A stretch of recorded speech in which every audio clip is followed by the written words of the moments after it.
The latest balance patch as of recording is version 1.50. Versusia is the latest character in the game, so if there are any characters missing from this character select screen or I don't cover a crucial part of his toolkit, it's most likely a balance patch dropped, and I cannot update videos without remaking them entirely. Ah yes, a third avatar guide. A lot has changed since version 1.0 to 1.50, so this is very much warranted an updated video. The difference between this video and the last one is basically 3 times more than both videos combined. So if you learn anything or become the best Avatar player in the world, you're welcome. And if you find any of this educational or entertaining, consider not liking or subscribing. So you want to play Avatar Belial without actually putting the time and effort into actually learning him? You've come to the right place. And here's a great reason to why you should listen to me. So yeah, it would be a great idea to pay close attention. Before you actually start paying attention, I would recommend actually playing the normal Belial for almost every reason apart from these less fun. And finally, if for some reason you decided to play Avatar and you don't know the differences, I have a video explaining every difference between them. So watch that if you want to know who truly fits you. I'll link it in the description. Let me explain how he plays before I go through everything good and bad. Before I actually start this guide, I want to clear up 3 things. This color right here isn't in the actual game, it's a mod I made along with that portrait at the top left. I'll link both of those in the description if you're a PC player.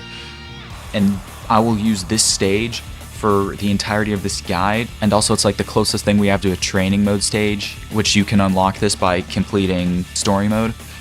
Avatar Belial is a hybrid Shoto zoner who spends his HP for more damaging combos, better situations, and mix-ups. His counter zoning is one of the best in the game, possessing 6 fireballs, all used for different ways to ignore fireballs. And when he wants to play aggressive, Wings Bestowed is a great tool for breaking the opponent's defense. He can switch from playing zoning to playing aggressive whenever he wants with his pack follow-ups, or with one of his ultimate neutral skips. He has some of the most consistent damage, wall carry, and conversions in the game, all for the cost of his HP. The player will have to manage his HP during combos to make sure that he doesn't spend too much of it so he doesn't die early, or know when the combo will kill so he doesn't have to worry about his HP later. He's not mainly a mix-up character having whack left-right high-low mix, but more of a conditioning character, forcing the opponent to guess for game constantly. He has a Fireball, a Rekka, a meterless DP, and a stance used for conditioning. That's a pretty good summary overall. Continuing. Obviously I gotta name all the good things about this character, then I'll list all the bad things. 1. All of his normals are good. You almost never find an issue with them while playing him. The frame data is absurd, the range is pretty average, and the poses he makes are just peak. Every combo will either have the opponent go from corner to corner, or lose 70% of their HP, along with you. But if they guess right, except that you lost on character select, because this damage is absurd. For a hybrid Shoto whose main playstyle is winning in 2 interactions or dying in 1, his zoning is quite decent depending on the opponent, having different fireballs all varying from anti-airing, combo starters, going back to full screen, block strings, and comboing from full screen. For a character that gets better combos when the opponent is crouching, his 2 packed follow-ups, which he can do after any special excluding invincible DPs and ultimate skills, and the 666H that causes crouching on hit, is the main reason why people will die to this guy at 70% with 3 Brave points. And now that 1.50 is in the game, you can get combos from anywhere using a pack follow-up, as long as you're willing to spend the HP for it. The reason he isn't considered a traditional Shoto is because of, in my opinion, his best move, Wings Bestowed. He gets 4 moves in the stance: a stomp, a dive kick, a command grab, and a full screen laser. If you understand rock, paper, scissors, you can only imagine what massacres can happen when using this move. Number 6, he has no cooldowns for his heavy specials. As you can see, my cooldown is basically comeback right as he hit 50%. Don't look too deep into this because the more you do, the more it'll look like a con. Number 7, a command grab super that takes 40% at 3 Brave points. or it could take 50% at 2 Brave points. You could also take your HP to go into SSBA range to get even more optimal damage.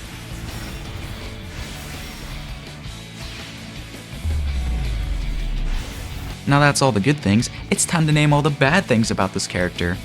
Just to tell you all the truth, I'm positive Cygames hates this character. I find it funny that Belial has been top tier throughout his entire existence, and Avatar Belial has been bottom tier his entire existence. First of all, he doesn't get his own colors or weapon skins, he shares it with Belial, as you can see here. Makes sense because their texture is the same and it would save a bunch of time just to slap them back on. But since they share everything, Avatar Belial doesn't get the summer skin though, even though all it would take is just... yeah. He's the only character in the game that requires himself to take HP. Just to explain this, there's only 4 other characters that can take their own HP, but it's not a combo requirement. And for a character that kills himself, he has the lowest HP in the game. Along with Seox now, rest in peace. Every heavy skill, ultimate skill, or pact follow-up will take his own HP, 800 to be exact. This ultimately means you will never get a perfect. Winning 2 good interactions then losing the next one will usually end up with you getting killed during that interaction. And losing 2 good interactions and then winning the next one will usually have you be at chip range during the end of your combo.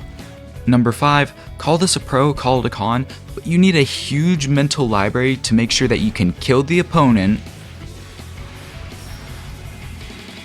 You won't be in chip range if you really care about that, and just how many heavies you want to use.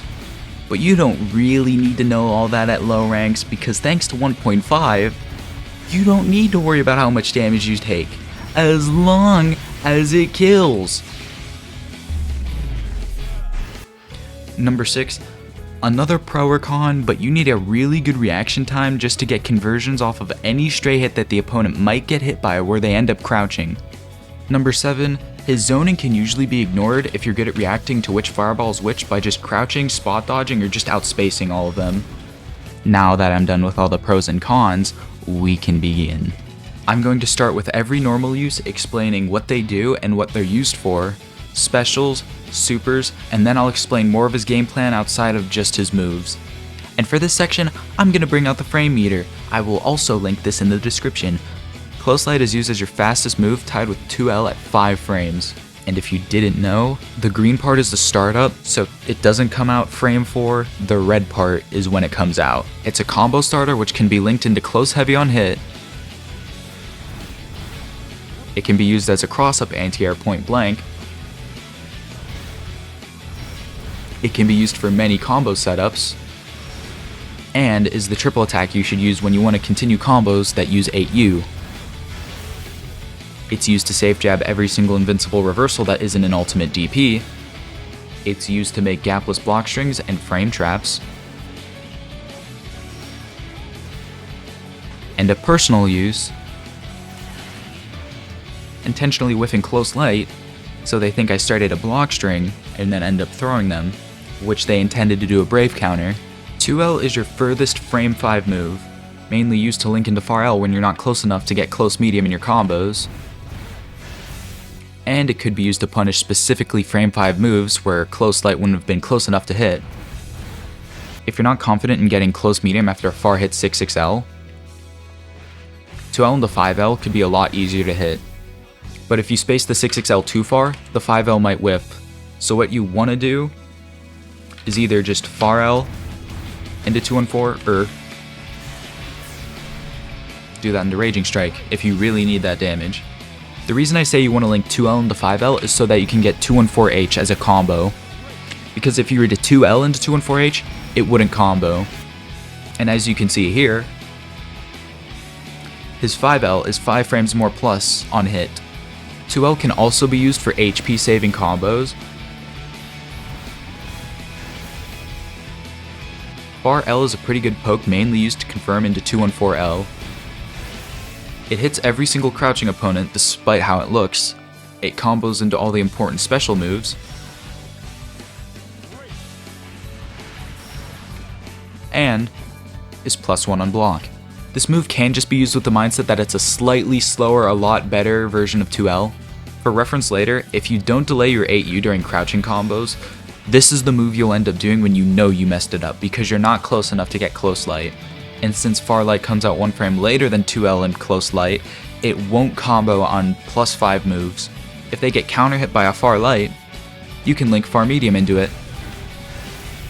Out of all the moves he has, JL probably has the least amount of things I can say about it. It's active the whole time just like everyone else's, it doesn't cross up, and its only combo use is just troll combos that have 0 use at all. Your close medium is frame 6, -0 on block. It's the triple attack you should be using after you land 236H in the corner, after 214H causes airborne, and if you land 6XL very close. If the opponent is counter hit by close medium, you can link it into close heavy afterwards, as to where if you would do it normally, it wouldn't work. 2M is your fastest low move, coming out at frame 6. If you were to play Belial, you would find this normal has a lot of changed properties between the two versions. First, Avatars causes airborne on hit, which is pretty bad because combo limit starts counting when the opponent is airborne. On block, Avatars is -3, compared to Belial's +1. But just because we have a clear worse version of his former 2M doesn't mean it's bad.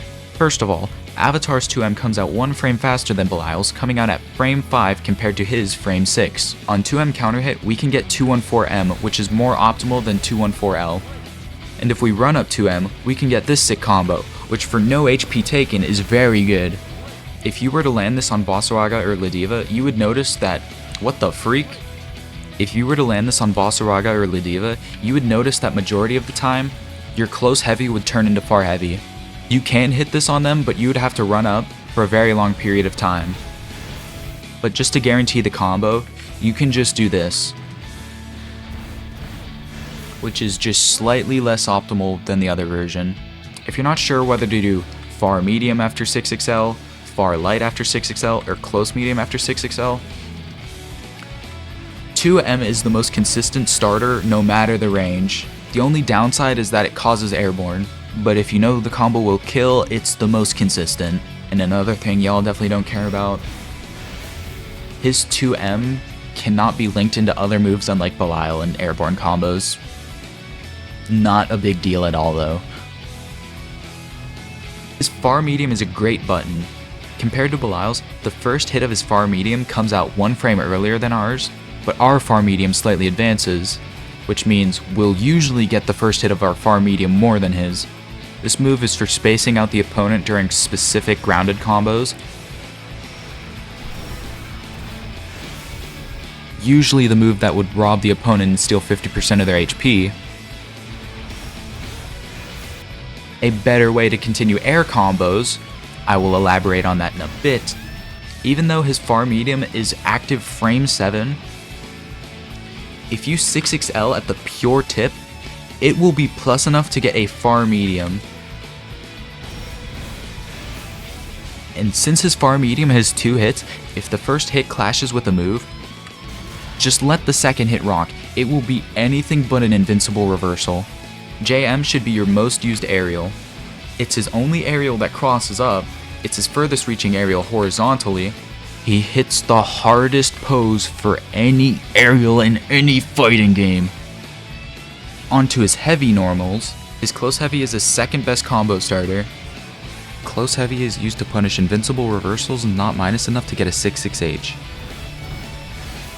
Close heavy can be used as a brave counterbait. His most used combo tool,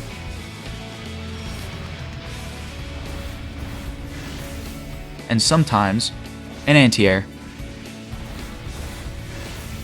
Since his close heavy is a multi-hitting move, it comes out faster than majority of the cast's close heavy for the cost of it not being able to link into itself on counter hit. Which right here would work. I mean, technically you can combo into it on counter hit, but it's extremely situational. If you're not confident in punishing DPs with a 6/6H, worried that you may whiff it or just mistime it, close heavy is the move to use since it does most damage. For a brave counterbait, Opponents will usually brave counter after the second hit of a close heavy, so they'll instinctively expect you to finish the second hit and cancel into a move so they can get brave counter bait, as you can see here. But since you're big brain, you can spot dodge it and get a punish it depending on when they brave counter. For combos, close heavy is basically used after any single 8U or 5U if used a heavy prior.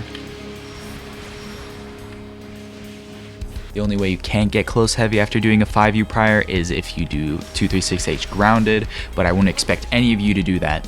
His close heavy is one of the only 2 normals he has that can go into 214M airborne normal hit. That being 2H and close H. So using 214M in combos using either of these moves is typically used for combos that don't take HP. For corner combos, it's preferred to use close heavy over close medium if the opponent is high enough for close heavy to hit, because it carries higher, it does more damage, and like I listed, has better combo options. The only downside for combos is that the second hit of close heavy might trigger combo limit, when close medium won't.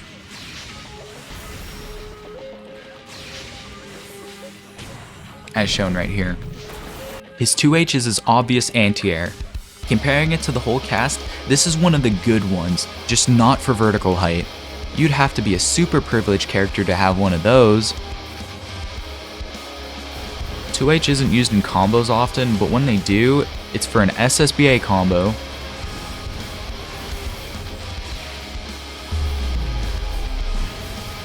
and an SBA combo that restores a Brave Point.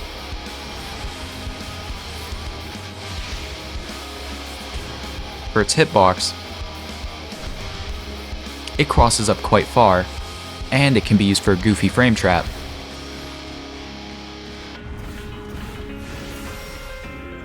Bar Heavy is his furthest reaching normal, coming out at frame 9. Its main use is for corner block strings, hit confirming into a crouching combo. It's used for out of range anti-airing when 2H won't hit, and spatially specific corner combos. A block string using Far H is Far H into 236L repeatedly, and what impatient opponents will usually do is they will try to jump after block, which leads to a combo. They might also cross over, or try to crouching medium, which also leads to a combo. It's particularly safe against reversals, and if you mistime the 236L, the opponent still won't usually be able to punish you if they jump out. JH is a very deep jump-in option. JH is used for punishing low end-frame moves that usually require you to jump like a command grab to get a proper punish. It's a very deep jump-in aerial that's a lot harder to anti-air than JM. It can also be used in something I like to call a fake jump. It doesn't cross up, it's your highest damage jump in with 300 more damage than JM, and it can be used in a combo, but why would you? I guess it looks cool. His 6XL is one of the best 6XLs in the game due to it comboing into close medium, which was something that would get you called privileged in 1.40, and for the animation being his whole shoulder, it hits pretty far. Apart from being just a neutral skip move with a combo at the end, it can be used in the corner for spatially specific 214H combos where 66H won't hit and you don't want to use Far H and spend HP. And since 1.50, I don't recommend using a lot of HP moves if your combo starts with 66L due to the damage scaling nerf, and the HP trade-off just being a lot worse. As you can see there, that combo basically just did the exact same amount of damage to me. His 66M is one of the only 2 dash medium attacks that are plus on block. Crazy, right? You could never guess who the other character is. This move is obviously a low right here. On hit, you're +5, which is fast enough to get close light and 2L, but the pushback on hit turns the close light into far light, which doesn't combo, so you can only combo on 2L standing hit. This all changes when the opponent gets hit by this crouching or counter hit. Due to crouching being 1 more frame plus, if you hit them crouching, you're plus enough to get close medium on hit, and if it's a counter hit, you can get close heavy. You could repeat 6XM as a block string and bait them into pressing wrong and getting a free counter hit, but if they have a fast reaction time, they can grab you, press a button, reversal, all of that. Another thing is during 214L, instead of doing the full 3 hits, you can drop it on the second hit and run up 66M, which can basically tell the opponent to keep crouch blocking and make sure not to drop their guard. And if you didn't catch what I did there, I got triple attack off of a standing hit, which if you remember what I said, is not a thing, but since I hit the 66M meaty, I can get a triple attack after that. If you time this perfectly, you can whiff the 66L, but that's basically hard enough to do as is, because doing a frame 1 dash attack is pretty hard. And if you remember 66M being +1, this setup can make it +3. A thing to note, if you hit 214L far, you won't be close enough to get triple attack.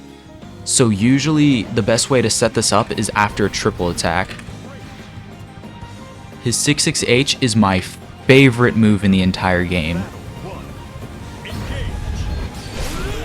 It's infamous for stealing rounds. It causes crouching on hit, and to people who don't know, or weren't paying attention, his crouching combos enhance his max damage combo output by about 20%. It should basically be the move you use to punish every single wake-up reversal option, apart from ones that have a hitbox on the way down. Here's a list of all the characters with DPs that can't be punished with 66H.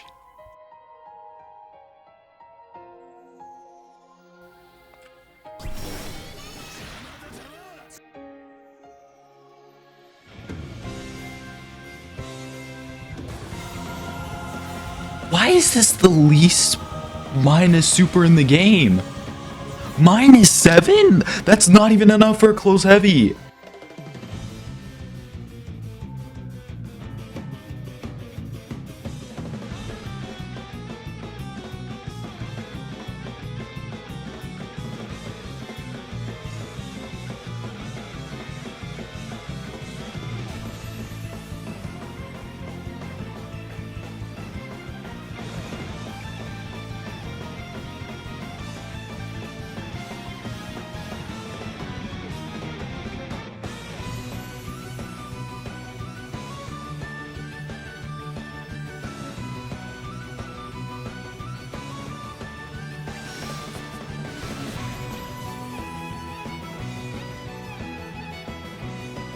And finally, just throw it out whenever. The priority system and luck will be in your favor at all times.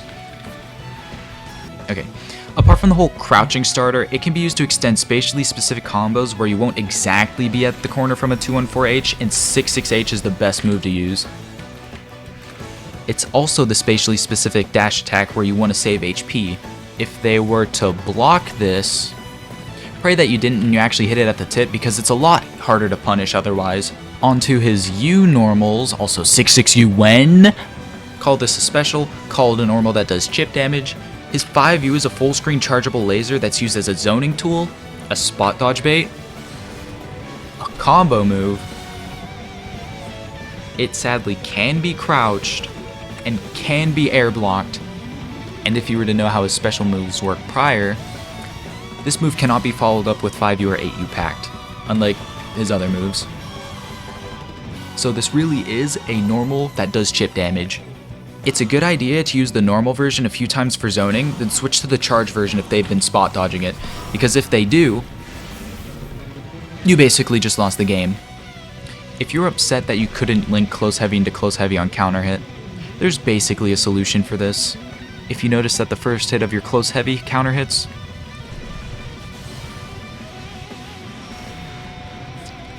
you basically got a extra close heavy.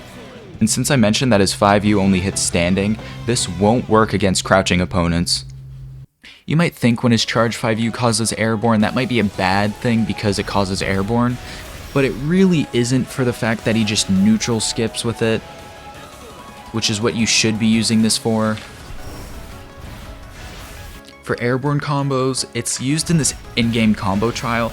I rarely use this because it's for restoring a brave point if you had 2 when you started the combo and you want it back. For block strings, it's pretty similar to the FAR H 236L strategy where you use it in conjunction with your FAR H. because if they were to throw out a misspaced 6XL, they could eat it. And if they start spot dodging your 236Ls, you can charge 5U to catch them spot dodging. And since the active and end frame buff of the charge 5U, the opponent can realistically stand up after the beam ends and get hit by it. And just a little thing here, this hitbox doesn't match the animation at all. Another thing alongside the uncharged version, it's a lot harder to punish this than before. His 2U is just like a worse version of his 2M in my opinion. It does go further, but it comes out 4 frames later than his 2M. It also doesn't go into 2 and 4M on counter hit, which is something I just cannot stand, and that's mostly why I don't use this move. It can be used in block strings, but I will go more into detail later. But for now, it's kind of useless. Also, can we just mention how he is hitting this pose right here? His JU is just as underwhelming as his 2U, but it does have some uses. For one, if you mistakenly jump back against a command grab, as shown here, you can change the trajectory of your jump and JU, and if they are at 6.25% HP, you can see that kills. Extremely situational, but it can happen. It can be used to avoid moves, lingering hitboxes, or just change the trajectory of your jump. Other than that, it can combo in the air on counter hit in the corner. But those 3 words together in a sentence are already hard as it is. Now I'm going to go over his unique move that isn't his full screen laser. His unique special is Pact, a follow-up that can be used after any of his special moves except invincible reversals and ultimate skills, taking HP on every time it is used. It's used to increase combo damage, make your fireballs air unblockable, become plus on block, create setups, or potentially mix up. The 5U version is used to extend corner combos, make fireballs air unblockable, or could just be used to send the opponent full screen if they were advancing towards you. If blocked, you are -11, so make sure you use this when you know it will hit the opponent. 8U Pact is used for extending mid or full screen airborne combos, extending crouching combos,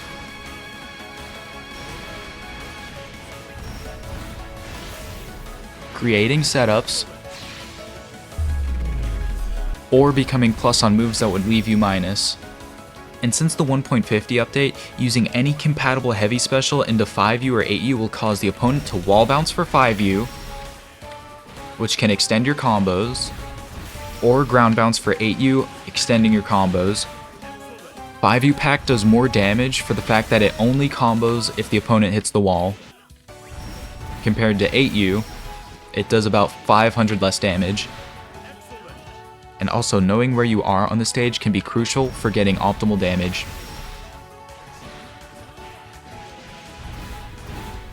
Both of these moves have a lot more uses, but I'll go over them when necessary.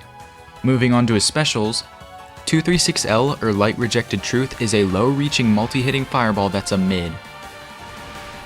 Your furthest pushback non-self-damaging fireball, and combo extender. This move has very little startup, coming out as early as frame 13. This move cannot be low profiled, of course, and if the opponent is hit by this move crouching, they might possibly lose 50% of their HP if you're willing to spend it. This move should be used with the same mindset as a block string tool and combo starter. This move's advantage on block can go from a high of 11 to a low of -6, which is punishable. So depending on your range, being closer is usually a lot worse, but being further usually means your block strings will have more gaps to escape them. It's recommended to mix Far H into 236L from a decent range, because if they decided to wake up DP, you'd be safe.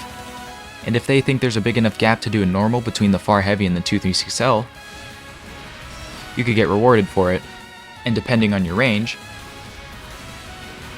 you can repeat it again. You also need to make sure that you know if they're crouching or standing, because if you were to 8U during this, you'd only be a plus of 2 and you cannot combo after that. So you can use 8U as a reset, but I still recommend using 5U just for that extra damage. No matter how far the opponent is, as long as it connects with them, you can always do a packed follow-up, unlike his 236M or 236H. You can use 236L in a combo, but its only optimal use is to set up for a safe jump that can beat UDPs. 236L can be used as a round start option, beating normals like far heavy, sometimes mistimed 6XLs, and one of the few things it loses to round start is a jump in. That's why you could counter them with a slower 236M, but then that loses to super jumps. But if you expect them to super jump in, you can get a combo. So from all the examples I just showed you, this whole sequence can just become a very confusing RPS game. And because his hurtbox extends a few frames when throwing the fireball, as shown here, depending on the character and how well they time it, he can get 6XL through this. And if you ever expect them just to run up to you, you can always do this and cancel their 6XL. And since this game doesn't have frame 1 blocking from a dash, the opponent will have to spot dodge to avoid this. Like I said before, this move is your go-to non-self-damaging fireball, most consistent block string move, and pushback tool. It just doesn't go that far, unfortunately, unless you don't consider this to be far. 236M or Destructive Delusions is a barrage of 5 projectiles all sending at different angles. This move is used to counter zone projectiles, anti-airing, and occasionally a block string combo starter. First of all, you see that all 5 projectiles all send at different angles, so clearly this means the opponent will have to super jump to avoid this, spot dodge this, or block this to avoid it.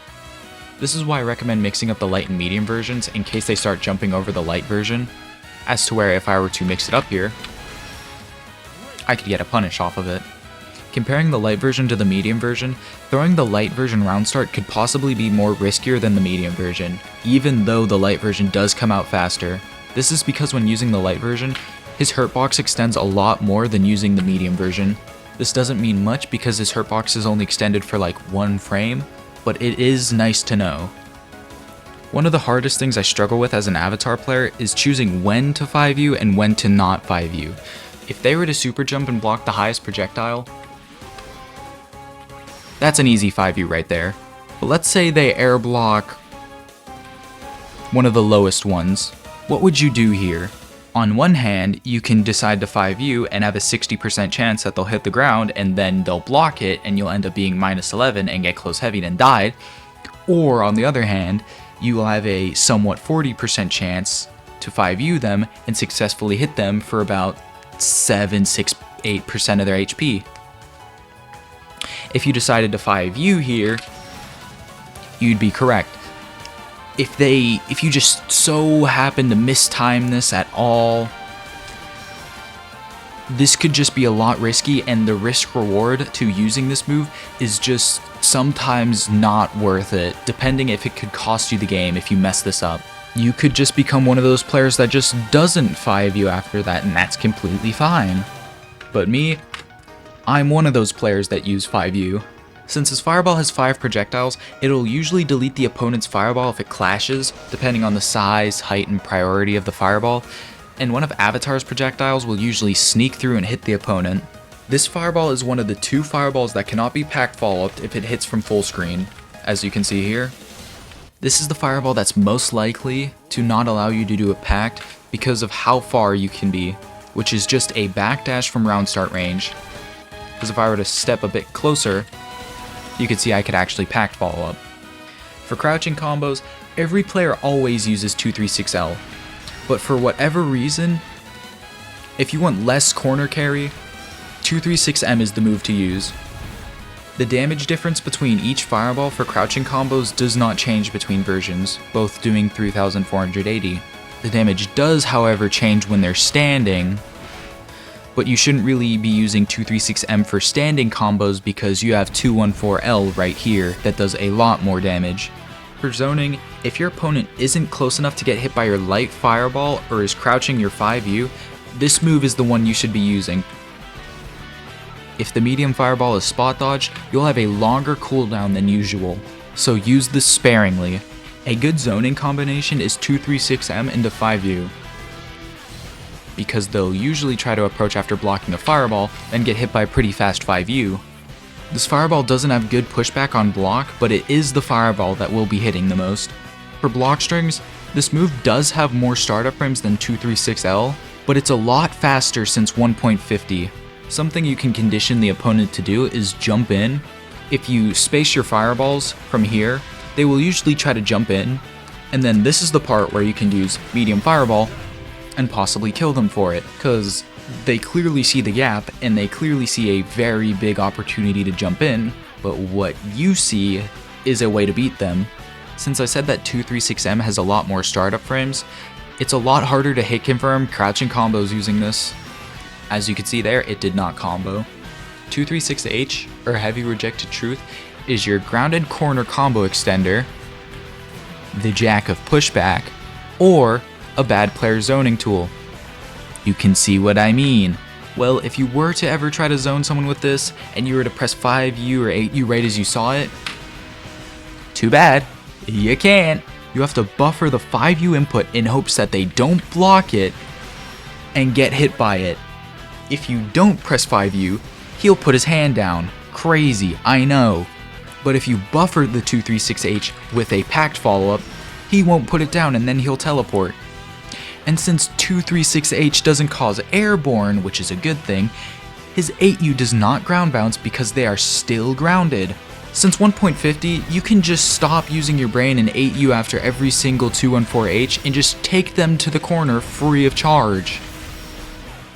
Free of charge is a clear understatement here, and since this 236H does not cause airborne, you would only be a maximum of +2, which is not the best.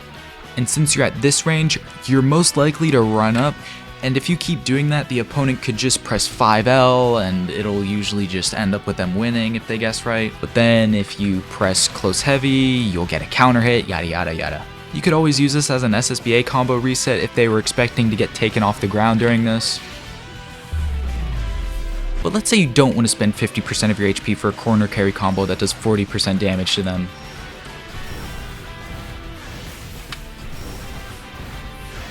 That's what 236H is for. If the opponent is crouching and you got 50% meter, be my guest. For a minimum of 3 HP moves, this is pretty good. And since 1.50, this combo now works on Lodiva and Vasaraga. And it's a lot easier to set up now, just as long as they're far enough. There's a basic misconception people have about a 66H combo is that it goes like this.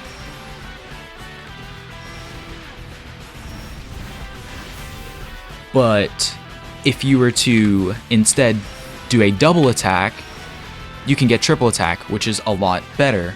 So at round start, you will hit 66H, and then you'll come up to the problem of, should I continue the combo and then get far medium? Or should I risk the combo trying to get optimal damage and then drop it entirely? Obviously I faked it there so it's more consistent.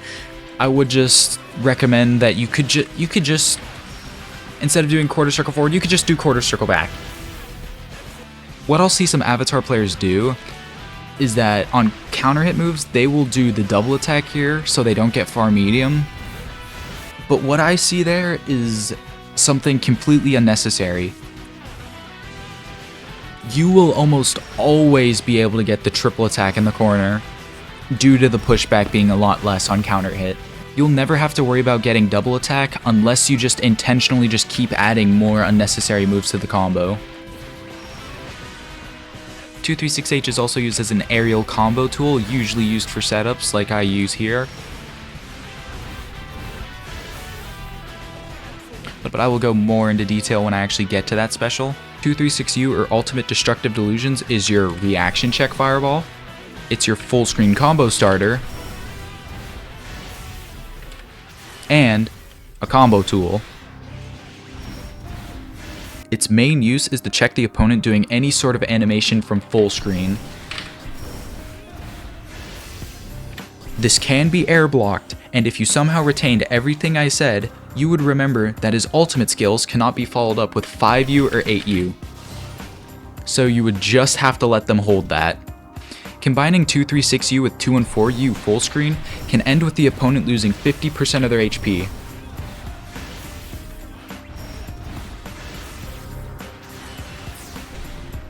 This combo used to do 70%, but rip ultimate damage scaling, you will not be missed. Back in 1.40, the Suicide combo used to be his most damaging 3 Brave Point optimal combo. But now in 1.50, he doesn't need to use his ultimate skills anymore, because he's saving it to use SBA in combos, because it's a lot more realistic to hit in his combos now.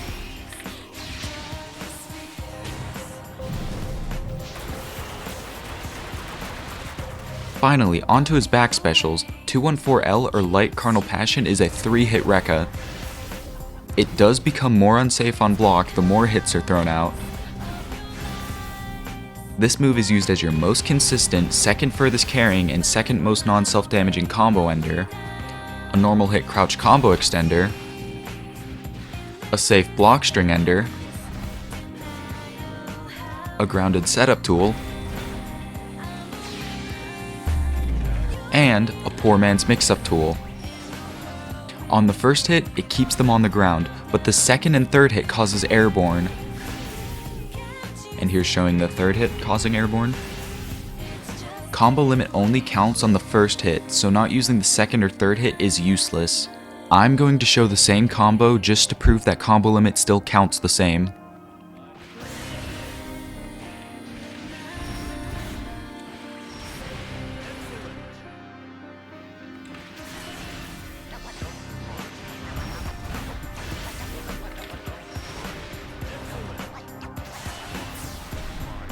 There is a single combo that requires you to use the second hit, but it's extremely specific. For combos, any grounded normal into 214L will have a 100% chance of hitting. I cannot remember a single time I remember this not hitting, unless they had a very extended hurt box. For extended hurt box, I mean like this. For crouching combo extenders, if you hit the opponent and notice them crouching, you can do 236L for damage at the cost of it being less consistent the further they are. You can do 214L for range consistency, or you can do 214M for crouching heavy normal confirms, or medium crouching counter hit confirms, but I haven't gotten to this move yet. But once you get them crouching and do 214L, since I said only the first hit keeps them grounded, you'll have to 8U here. And note, don't hit 8U instantly after hitting 214. This applies for all versions. What you want to do is wait for him to hit the ground, then 8U. This makes it so that you will have a 100% chance to hit a grounded triple attack after landing 8U. If you were to hit the 8U early, you'd only be close enough to hit the 2L. Because here you're +5, and as we know, Close Light and 2L are the only moves that come out frame 5. So showing if you delay the 8U again, you're close enough to get Close Light. I never mentioned this in the first part of my guide and just labeled it off as RNG because I was mid at this game. But now you know. At point blank range, 214L and 236L are at a consistent 13 frame startup, but if you were to space them out a bit more, 214L is at a consistent 13 frames where 236L can go up to 30 frames because of how far you spaced it. This move is used in block strings to avoid creating gaps where other moves would have. As shown here, even though this move is -4 on block, it can be considered a punish sometimes. That's because if the opponent were to block this point blank range and use a throw, it would be considered a no escape punish. So space this special out. Space this special out. What? Space this special out. Yeah, that's a real great tongue twister, script writer. So space this special out if using it as a block string tool. The first and second hit of this Rekka on block is gapless, as shown here. But the third hit has a gap, where the opponent can wake up DP, evade, or get chipped out if they don't know. I don't recommend using 8U or 5U to dig yourself out of the minus frame hole you dug yourself into, because the opponent can easily react to nothing, 5U, or 8U, because the animation and long gaps between moves can be easily countered if the opponent practices this. I'ma set the bot to do all 3 options just to show how easy it is to react to.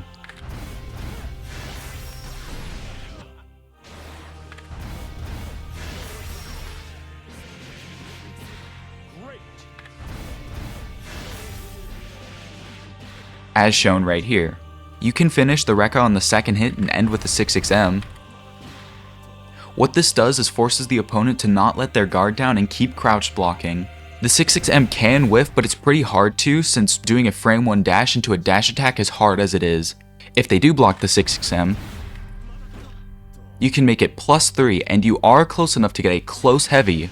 And if you remember the properties of 66M on hit, you would remember that you can only get 2L on this. But if you were to set this up, you can get close medium, because since you meatied it, you're plus enough to get a close medium, which is insane. There's a weird spacing thing with the 214L where if you hit it pretty far, you would be +7, but you won't be able to get the close medium. 214M, or Medium Carnal Passion, is a crouching combo ender, a crouching and counter hit combo extender. It's used for a frame trap block string, a non-self-damaging corner combo extender,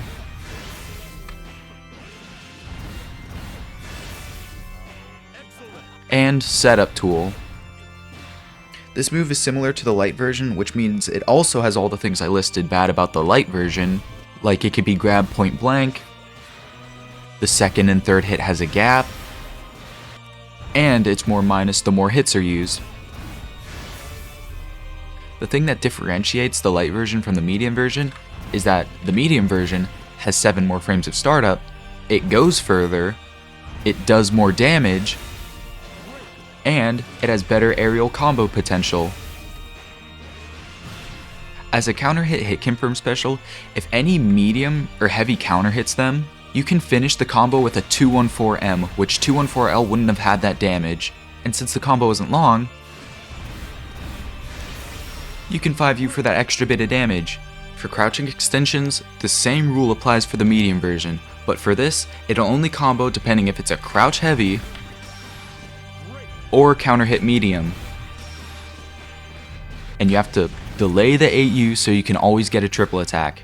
Frame trapping with 2H or far H into 214M isn't the best thing because you can still get grabbed, but if you were to do it, I would recommend using 2H so it would make the opponent think that you did a misinput.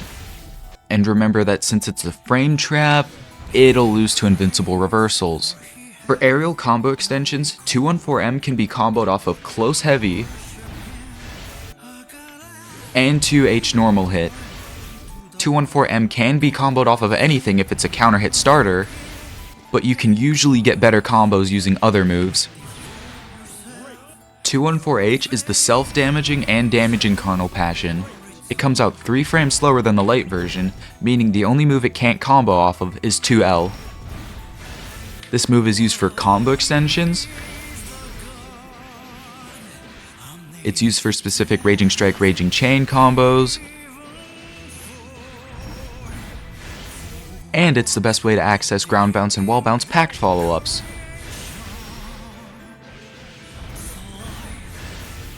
Following up with the 3 frame slower bit, this move does go slightly further than the light version despite it looking like a red version of the light version. The reason this thing is so that his Raging Strike Raging Chain combo actually connects with the opponent here. 214H does do more damage than 236H, so using it in airborne combos usually means it's more optimal, but I guess that's the trade-off for making 214H cause airborne. When hitting the third part of his Rekka, there's a slight gap where you can delay the 5U. This is used to get moves that would usually have too many startup frames to connect with, if you were to do it normally.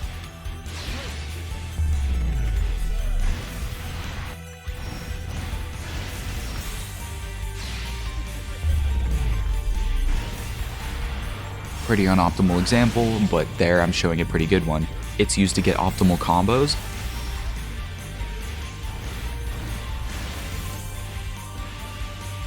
Or more corner carry.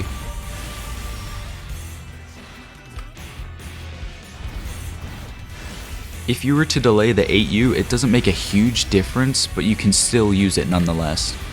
For combo extensions, this is the move that causes airborne. This is going to be your most used heavy, used for setting up setups,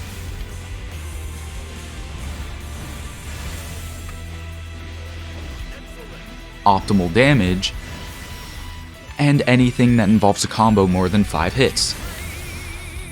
On the first hit on block, this can go from -3 to a maximum of -6. It makes sense that the move that kills me is a normal punish on the first hit on block, but that will all change when I start using the ultimate version. 214U or Ultimate Carnal Passion is a reaction check, another form of reaction check, a full screen combo extender,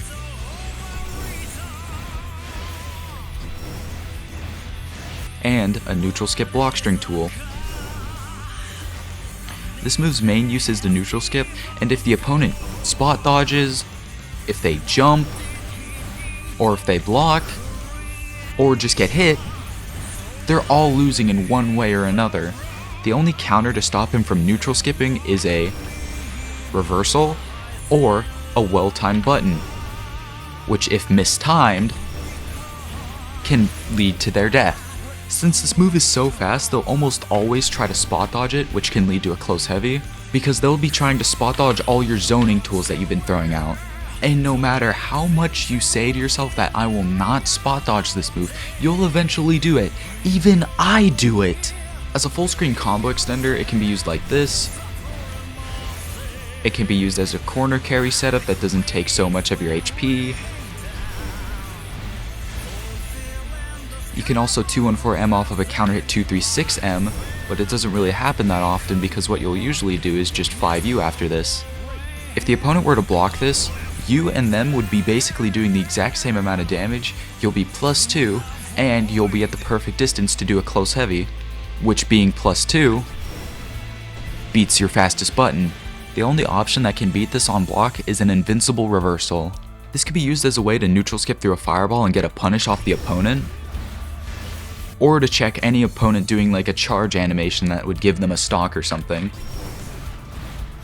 If used at round start distance, he will not disappear at all, meaning he will not go through any fireballs. I also wouldn't recommend using this at this range because that's kind of invalidating the whole point of using this as a neutral skip tool.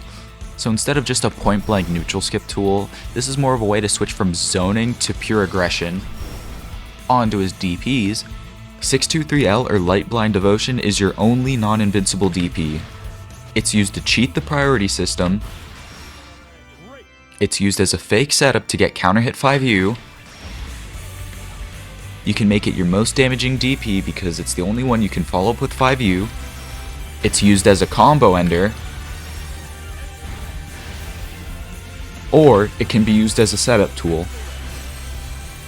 Cheating the priority system is when two moves clash, and the game checks to see which move is just better using a totally not flawed system at all. So to explain this better, my light DP comes out frame 6, and Grand's close medium comes out frame 6. So they should clash if done at the same time, and since my close medium leaves them +0, I'm going to use this as a starting example. It just beats it. And if I were to do this again, it would clash. You can look up to see which moves are better on Deathloop. I'm not going to fully explain which moves are better, but usually heavies and specials have the highest priority. And did you know this is your fastest DP? It beats the ultimate DP by 2 frames. It's still not invincible, but that is something to list. For a fake setup to get counter hit 5U, if someone were to run up to you in DP, what would be your reaction? To punish it, right? Well, imagine if he just said no, came through the screen and kicked the controller out of your hand. His 623L is the only DP that can be packed follow-upped. This setup has an extremely positive hit rate for me, so I recommend using this until people start realizing this thing is faker than Santa Claus. For a combo ender, it ends combos when the opponent's not high enough to get a close heavy. It's used for when you don't want to do Raging Strike, Raging Chain, an ultimate skill, or a super. It's kind of a random chance whether 623L or 62M will do higher damage in a combo, but 623M usually does more damage at the cost of a cooldown. But if you want to guarantee damage, 623L into 5U has a lot higher damage. For a setup tool, this is what I mean. It does too much damage to yourself for it to be good, but I still use it every now and then. But there's two downsides to this. It always loses to reversals, and it spends 2 heavy uses, which you can just replace it for this setup, which will save the 2 heavy uses for the cost of being 2 frames more minus. Also, I haven't gotten to that setup yet, but I'll explain it later. 623M or Medium Blind Devotion is your second fastest DP. It's an invincible DP that can be air blocked, safe jabbed, sometimes can reversal cross-ups, and it's a combo ender. This should be your most used invincible DP due to the fast startup frames and the fact it's your only non-self-damaging invincible DP, unless they somehow make his ultimate skills no longer make him take damage in the future, but I doubt that. If an opponent jump blocks as a meaty option, can you really even blame them? And I know y'all won't intentionally anti-air with MDP, right? For cross-ups, it's pretty rare for that to happen, but Avatar does have a good DP to say the least. 623H or Heavy Blind Devotion is your slowest startup, second most damaging invincible DP. This move is used as a wake-up option that's easily safe jumped. This move is the easiest to safe jab. As a wake-up option, I know y'all aren't doing the whole DP input and you're just doing the simple input, so I'm going to use the simple input damage for this explanation. Heavy Blind Devotion only does 600 more damage than the medium version, which is only trading off 200 less of your own HP. The only thing this move has going is that it's an anti-air tool. Also, why does it do 150 damage, bro? I'm killing myself for it. The medium version does more damage. Even though this move is air unblockable, actually anti-airing with this move will do a very low amount of damage compared to the medium version that would actually get slightly higher damage. So even though the heavy version can do less damage if hit really high, I still recommend using it just in case that they end up air blocking the medium DP. 623U is your fastest, most damaging invincible DP. It shares the same properties as its HDP, meaning it can't be air blocked, but it can't be safe jabbed. It can beat some safe jump setups. I don't have a clip for it, I'm sorry. I don't know any setups for it. It goes into this animation if the last hit of the DP hits. And did I mention that this DP basically has a tornado effect to it? So this will basically never drop. It can drop. But why are you intentionally ultimate DPing from that range? For 50 meter and 800 HP, this isn't really worth it unless you know you can beat that safe jab, safe jump, or just need that extra bit of damage for that kill. On to his last special. 22L or Light Wings Bestowed is a stance where he goes into the air where he can do a move for about 23 frames after startup before landing. I didn't get the max time there, but he can go up to 23 frames. I'm going to go through the different versions of Wings Bestowed before actually getting into the moves in this stance. So this version is the lowest height and fastest startup non-self-damaging version and has the shortest stall time. In this stance, he cannot block at all. So if the opponent were to hit you at any point while using the stance, you will get punished. And as we all know, if you do a move, you get counter hit. 22M is the slowest startup, highest height, and longest stall time non-self-damaging version. Mainly used to avoid low reaching DPs at point blank, it's used as a round start option, or to set up combos in the corner. 22H or Heavy Wings Bestowed is the fastest startup, fastest cancel time, it's tied with 22M for the highest height, it has the longest stall time out of all 4 versions, and 2 out of the 4 moves change on hit. You could say 3 out of the 4 moves, but it technically doesn't change without using 5U. 22U or Ultimate Wings Bestowed is a neutral skip tool and a combo ender. It's like 214U if it was a lot slower and didn't combo in the corner on hit. 22U is 2 frames more plus on block compared to 214U, but now it can be realistically spot dodged and punished. Using this ultimate skill raw is almost always required due to ultimate skills doing a lot more damage if hit raw and giving 25% meter back on hit.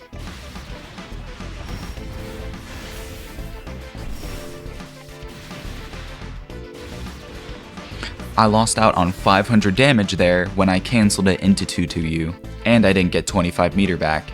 On to the moves in the stance. If my little dude at the bottom right wasn't moving, that's because I forgot to turn him on when recording, because I've been recording this for a really long time, and through this part, I just forgot to turn him on. L or Stolas is a stomp that's used as a throw bait. It's used to cancel the animation, leading to baiting the opponent to jump. It can be used to bait DPs, a block string tool, and a setup to get a combo without using 8U.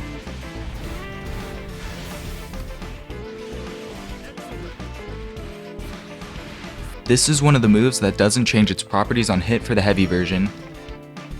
If you successfully land this, you'll have to 8U after landing this to continue the combo. If you were to ever hit Stolas on an opponent, you will have to 8U to continue the combo due to the advantage on hit being +3, which if you were to 8U, you would be +5, which is plus enough to get it 2L or a close light, but since we are close enough to get close light here, we will obviously take that. If you were to predict that the opponent would think that you're going to do a command grab, you can use Stolas and run up and anti-air them with one of the grounded normals. There are 0 moves in the stance that could be used as a safe jump, so you'll have to preemptively use this move if you want to bait a DP. And if they were expecting you to use this, they can take their turn for it. This move is +2 on block, and if you remember, this makes it a perfect candidate for close heavy. There's multiple combo setups that make the opponent have to guess command grab or stomp, and if they jump, they end up crouching. And depending on the setup, you can get close heavy without using 8U. And something I completely forgot to write in the guide, if this guy 8Us twice on the ground, they will flip out on the second one, so you can only use 8U once on grounded combos. Since Stolas can never be used as a safe jump, if the opponent constantly DPs, you can do a setup that stomps before the opponent wakes up, and if they DP, you can get a full punish for it. And that right there is what I call a fake jump, because it looks like the same setup, but it's intentionally used to catch another option. M or Beleth is a plus on block dive kick that's used as a pressure tool, combo starter,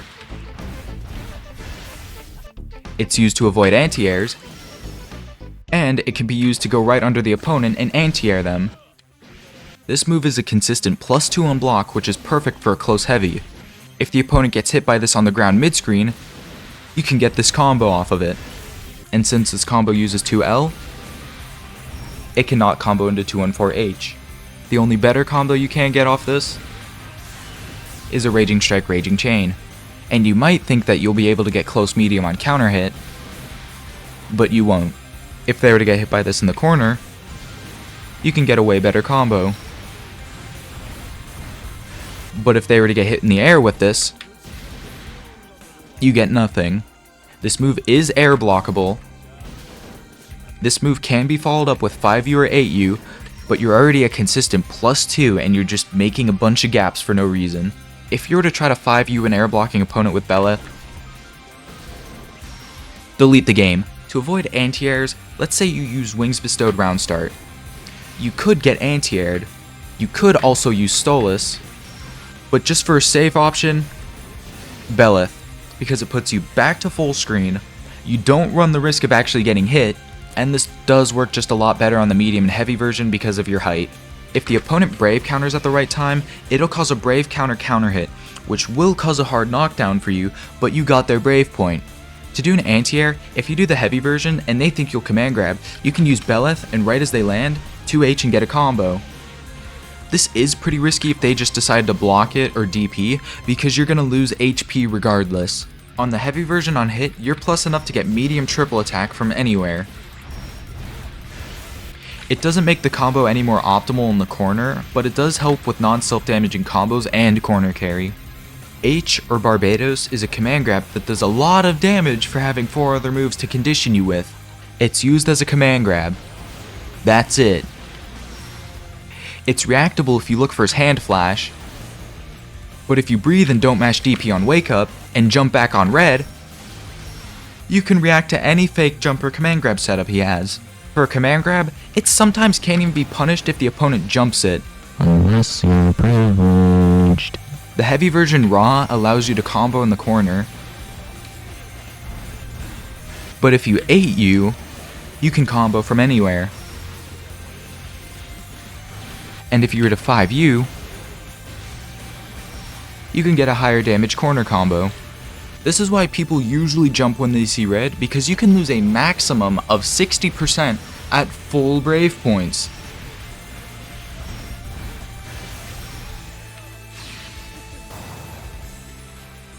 Using 5U after this move is a near requirement on the light and medium version, because you're increasing the damage output by nearly 50% by doing so.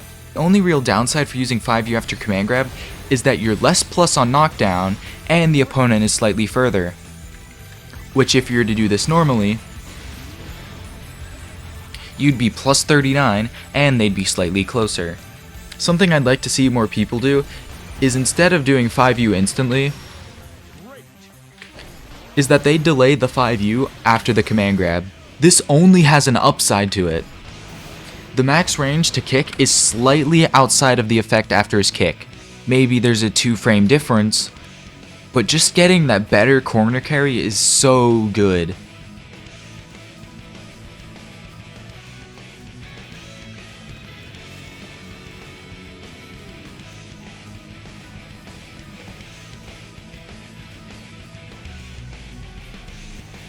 If you delay the 8U during the heavy command grab,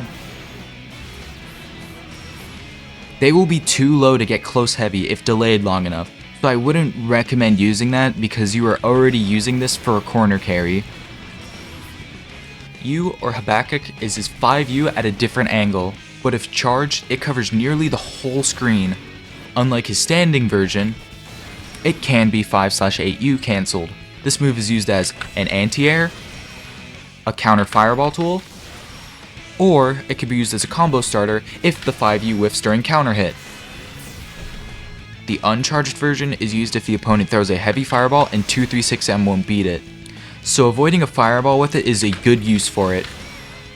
The uncharged version is used as a less punishable fireball because the charged version can be spot dodged and easily punished if the opponent suspects that you'll use it.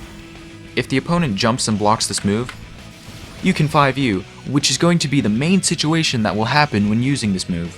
There's a pretty rare occurrence where the opponent will block the laser pretty high and the 5U will whiff, but like I said, it's pretty rare and has only happened to me twice. Why are you so ass, Avatar? Why? If the opponent doesn't air block the charged laser on the medium or heavy version, you can 5U, but it may whiff, but that still doesn't mean that you can't combo off of it.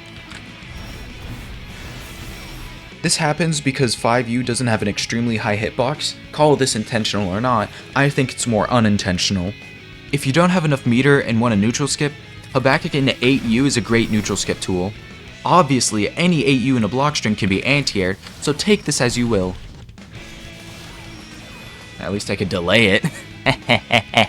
The heavy version doesn't change on hit, but using 5U or 8U will make a change. Just note that 8U is air blockable, so anti-airing this with the opponent will lose you the game. We're almost done with all of his moves, onto his supers. For his SBA, it's a mid-screen dive that doesn't have a clean hit.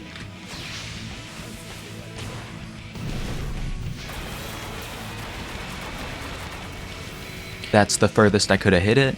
What I mean by this is that Siegfried has an SBA that's pretty similar, but he gets extra damage if done close. Thus the clean hit, if done from max range,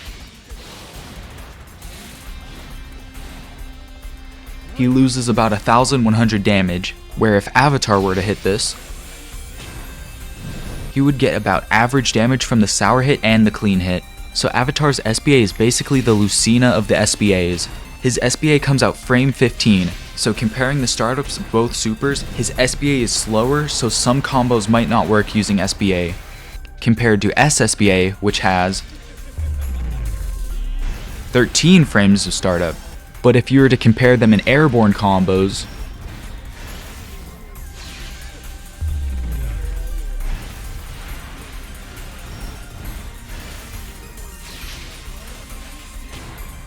his SSBA has less startup.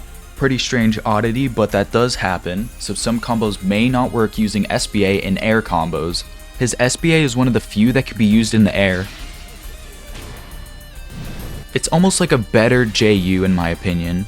So if you super jump backwards and want to change your trajectory, you can instead use SBA. Granted, it does have a lot more startup frames, but if you really need that extra damage, be my guest. His SBA is air unblockable if used on the ground, but if you were to use it in the air, it loses that property.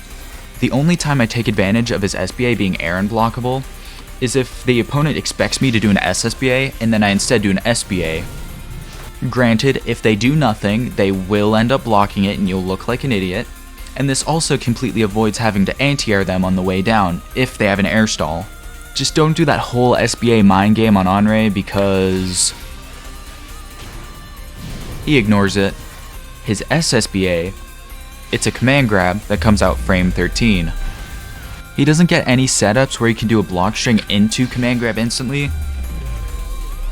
which is kind of sad, but he does have an amazing run speed to make up for it. If the opponent were to jump this command grab, they might not punish it on the way down or forget to spot dodge the second hit. And if an avatar player were to mess this up by being out of range, all you have to do is just spot dodge twice. Even if an avatar player is still point blank range, it's still recommended to just jump out of it even if it hits, just in case they messed up the spacing, because they might be point blank range and they might just be like a pixel out of command grab range. Since his SSBA has a huge hitbox, you can use it in combos like this just to be funny. Optimal? Definitely not, but it's still funny either way.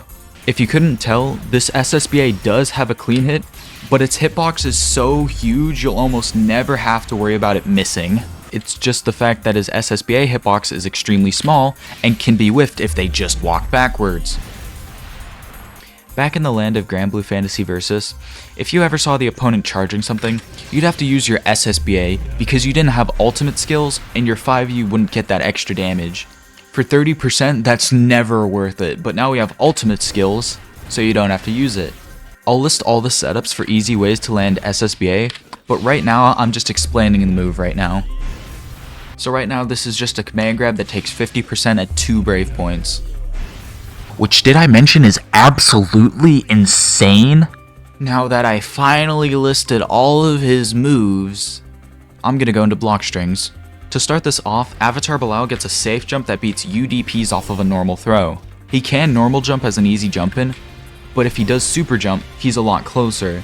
The only downside is that you might mistime it and get hit by it. To finish that off, I'm gonna just start off with some close block strings that I always use. The most important thing about a close block string is a frame trap double close light starter. This is important to your offense because it adds better RPS, it beats mashing, it can safe jab heavy DPs, crossovers, and spot dodges. But I don't know why you do those last two. The only thing it really loses to is medium, ultimate DPs, and brave counters. But for brave counters, the opponent can mistime it and you'll end up blocking it, which I just noticed does barely any damage to me, but it still does, ultimately denying a perfect. So if they continue to keep blocking after the close light, we can 2M, which does beat every single button because close light is +4 on block. So if you couldn't tell already, the close light into 2M does have a gap, but that's basically every block string. So if they continue blocking after all these moves, you would notice that we are -3. So what we can do instead of letting the 2M rock is cancel it into a 236L. So depending on the range, it does leave us -2 here, but that's still better than a -3. So if we spaced everything right, the 2M into 236L can avoid DPs. Most specifically Grands, because a lot of DPs do have a lot more horizontal range, but for him, he's one of the unlucky ones. So what we can do after 2M is if we wait a bit more, we can see if they press a button. And since this setup makes us go pretty far, a lot of their moves would whiff, but like characters like Catalina and Vera probably wouldn't. Just for consistency's sake of how far their mediums go, we can see if their move whiffs, and if they do, we could do a quick 2U into a combo starter. And if you remember, 2U does cause airborne, so we could decide to use far heavy, but since 2U low profiles and has a really low hurt box, it can be recommended to use this over far heavy, but his far heavy does go further. If you want to keep your plus frames after the 2U, you could just Belith, and we're back to the start. Usually people don't anti-air this, they usually try to spot dodge it, which if they do try to spot dodge it, can leave you +5. I mean, remember, you could always just Barbados and just stop them from blocking, because we hate blocking.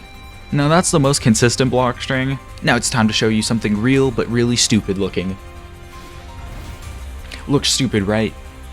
There's a bunch of good things about this. For one, it frame traps everything. 2, it makes it look to the opponent like you did a misinput. 3, look at this damage! This does also work with far heavy, the exact same way. So if you want extra range, it does work more consistently, but for a higher mash rate, I do recommend using 2H instead of far heavy. We all know about this block stream about now, right? The old triple attack into low or overhead. And since every ender is always -4, I hope you know where this is going. If they were to decide to mash afterwards and take their turn back because they're rightfully +4, well, it's my turn actually. And then you could do this a second time, and then for the third time, you get your turn back. That's what I like to call simple shampoo and conditioning. This block string I'm about to show you will try to condition the opponent to attack you. This block string more effectively works on 2-part normals like far medium or close heavy. And remember, like I said, 5U only hits against standing opponents, so this does have some risk to using it if you actually do end up hitting the opponent and they're crouching and you drop the combo, or they do just end up crouching it and 2U for it. This block string starts by just throwing out your plus normals until you decide to throw out a far medium or a close heavy.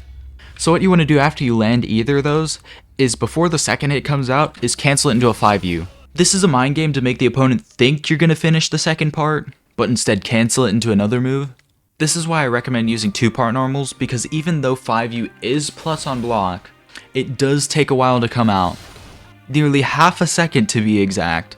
And if they do want to run up to you and hit you after the 5U whiffs, they can stand up and end up blocking the remaining active frames of the 5U, so that is pretty good. And if they do, you could be a maximum of +13, which is way too many plus frames for it to be normal. The 5U doesn't have many end frames, only coming to 24, so even if they crouch the 5U, you can still continue your offense if they're slow enough. Even though this looks broken as all means, don't end up using this a lot in your block strings, because you can end up just getting 2U'd and die for it. And even if they get hit by it, your 5U is plus enough to get a far heavy. Actually insane. Your 5U is plus enough to get every single grounded normal, even a 2U, which is your longest startup move. Since your far light is +1, throwing out a far medium after they block your far light beats lights, mediums, heavies, certain 2Ls, depending on the range. It clashes with crouching mediums, just to make an example here, and obviously beats crouching heavies. So some characters might have better frame data or hitboxes on their moves, so they might beat this move, but typically this does end up beating a lot of their moves. What I see some Avatar players is, instead of doing far medium after far light, they will do far heavy, and yes, this does work if they mistime their attack, but it loses to far lights. Far mediums usually will beat the far heavy, loses the crouch lights, crouch mediums, but will beat crouch heavies. So it beats every single heavy option, but if the opponent does mistime their move, that's a counter hit, which can be good, but for the risk you're taking, isn't really worth it. And since our far medium has 2 hits where one part comes out earlier, it can beat a lot of far mediums.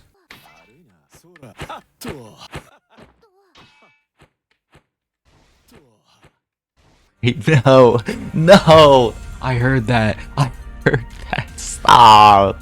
Since far heavy into 236L is going to be your most used block string, if they start spot dodging the 236L, and if you notice that they're doing it quite frequently, what you can do is this.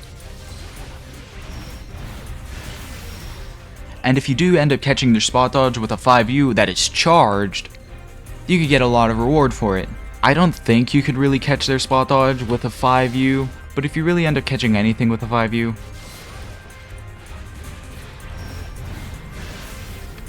you could get that. And since you hit the 5U as a starter, 6XL will not cause the damage scaling to get destroyed.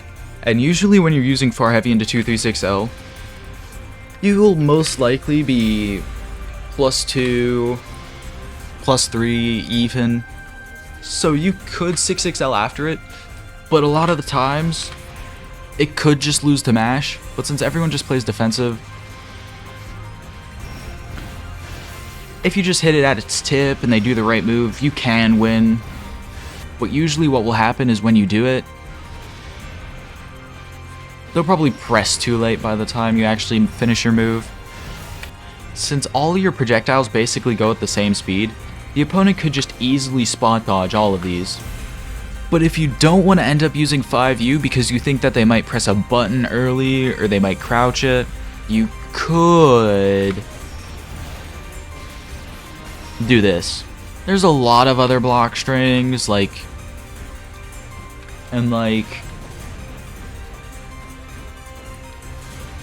just as a character, he's not really prone to doing a lot of block strings, because a lot of the block strings will usually just have him use Wings Bestowed. So a part of the whole universal block strings that basically anyone can do, these are really all the block strings that are pretty much uniquely different to him. So if I just have an idea afterwards when I'm editing the video, I'll add it right now. But if there isn't, on to his corner combos. Every corner combo I'm going to list will have it start with a close heavy triple attack. I'll get into the specifics of some anti-air combos and full screen combos, but these are just for optimal consistent damage routes for now. Some of the starting combos will usually end up repeating themselves, so unless you want to bore yourself slowly watching the same combo evolve for 6 minutes, please skip to the combo you'll actually want to learn. I'll put text on screen here labeling how many heavies, raging strikes, ultimate skills the combo uses, if the combo uses a super, or if the combo's the easy or hard version, because a lot of optimals require stupid timings for just slightly more damage. So example, I'll have 2 heavies, 0 raging strikes, and a super. So the combo will look something like this.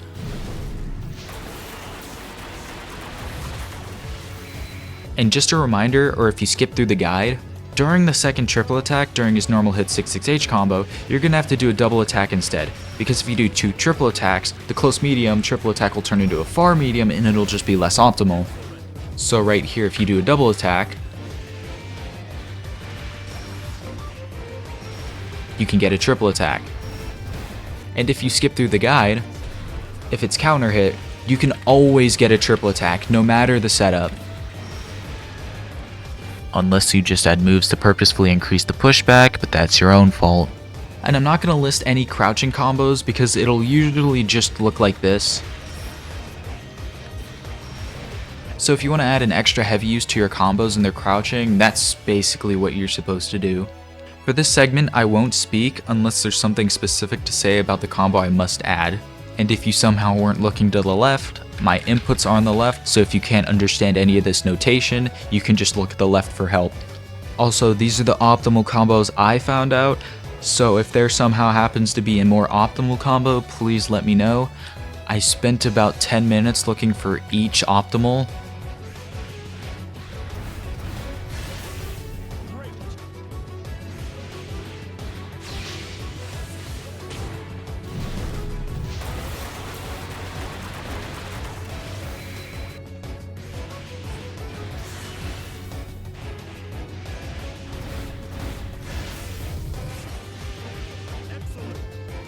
For this combo, if you time these 2 close lights as early as possible, they will be high enough to get a close medium, which can go into super, which can make it slightly more optimal.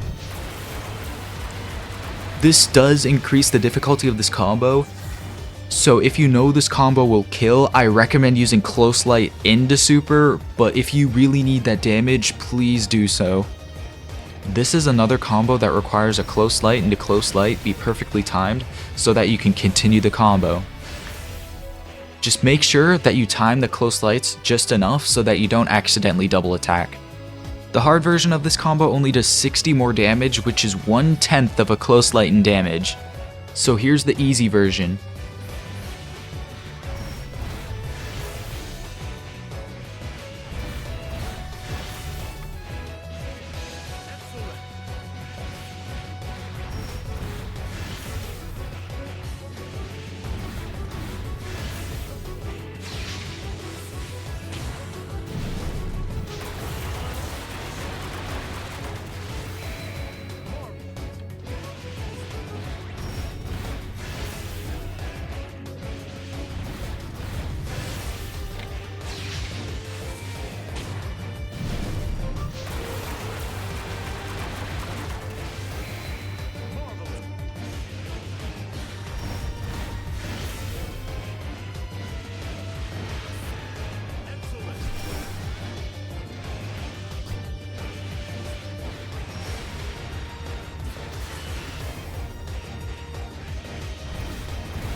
You can replace the close heavy with a close medium at the end of this combo for a setup that causes crouching on hit, that beats jump, mash, and leaves you +8 on hit, and or blonde. For the 3-0 super combo, there's a route that's hard and easy, but there's no difference between the hard and the easy version damage-wise, and you could just use the easy version anyways. But in my heart, doing the hard combo gives you more style points. So here's the easy version.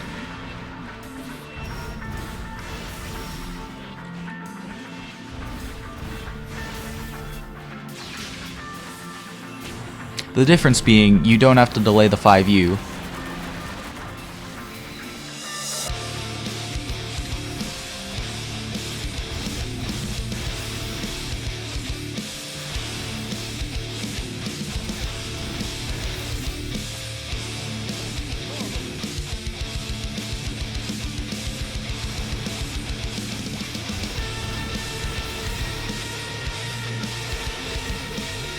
This is another case of replace close medium with close light to get slightly less damage for an easier combo.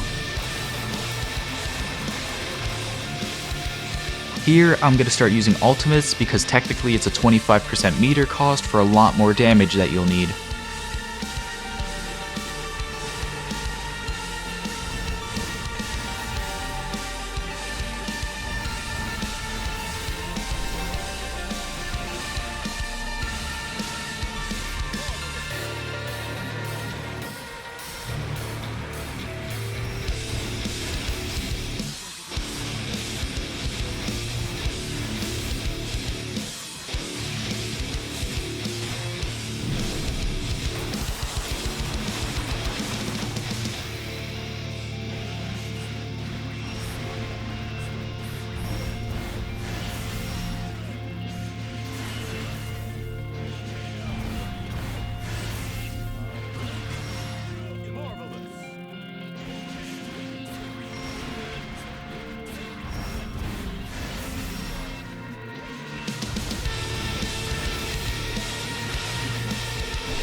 This better work.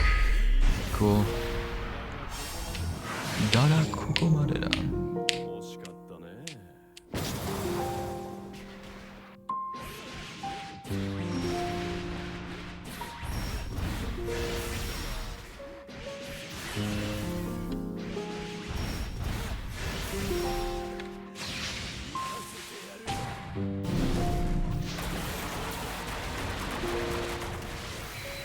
Well, I guess the microphone was on the whole time. Well, whatever, I'll have music playing over it anyways. After the first 5U, you can replace either of the 214Hs with a Raging Strike and it'll do the same damage.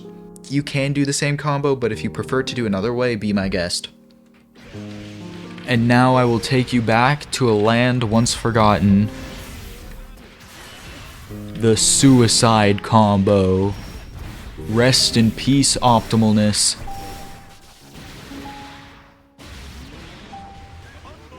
Still does damage, but still not enough.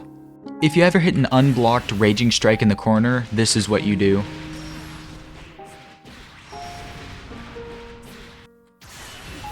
Same applies for the Raging Chain.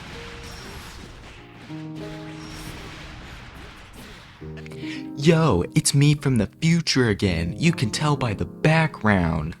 As you should know, the 3-0 combo goes like this.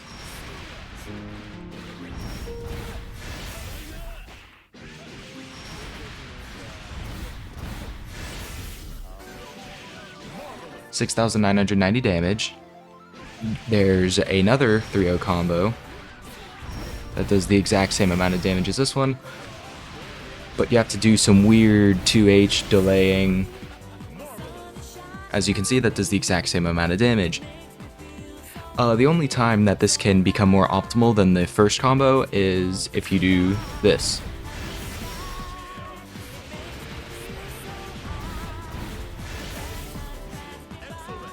$5,410.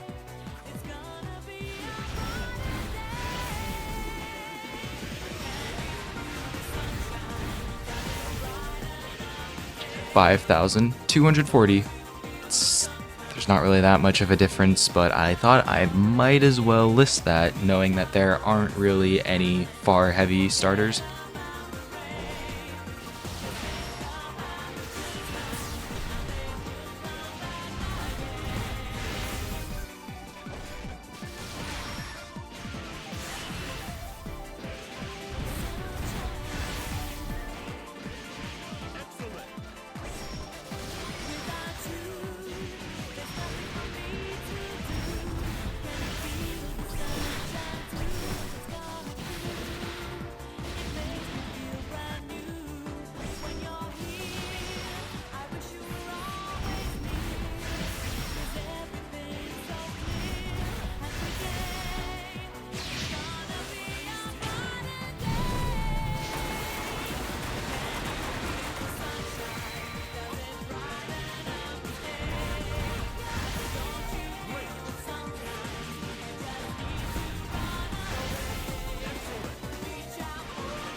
And I'm back.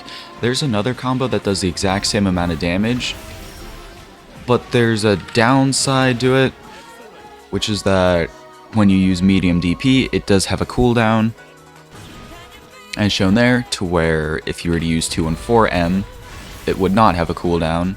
They're the exact same difficulty. You can use the simple input because damage reduction off technical inputs only happens if you hit it raw. So right there I did it the easy way, and if I do it normally, I get 100 extra damage.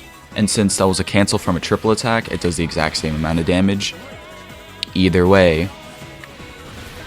So this is just a preference on what you prefer to do. I prefer to do the medium DP even though I know the downsides, but I just still use it. There's 3 ways you can hit this combo right here.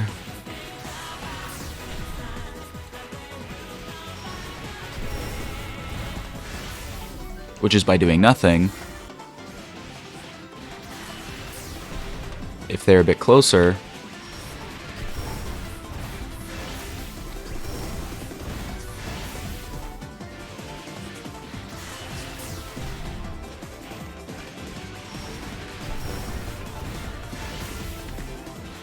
if you don't want to kill yourself,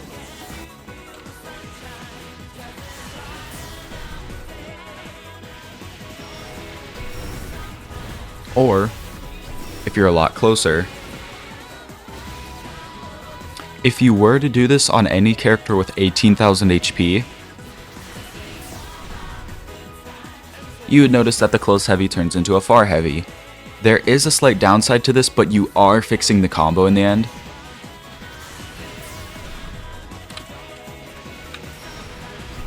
Which is just micro dashing. And there I can't really 668 or do anything good, so I have to do far medium. So all these combos are kind of just all situational that you have to adapt to. Back when I made the second guide, I believe, I wrote this off as just Vasaraga and Lediva have a stupid hurtbox and that you can't fix it. But there's only one true combo that this character has that Vasaraga and Lediva don't work on, which I will explain in about a few minutes. This combo right here is mainly just used for corner carry.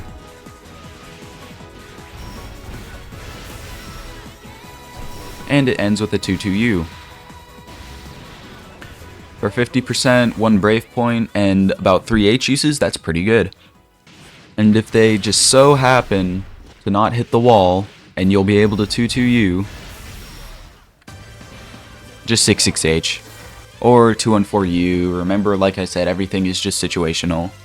This combo I'm about to show used to be optimal in 1.40 if he couldn't carry them to the corner because his corner carry sucked when they were standing. This has no optimal application now, but it's pretty cool to say the least.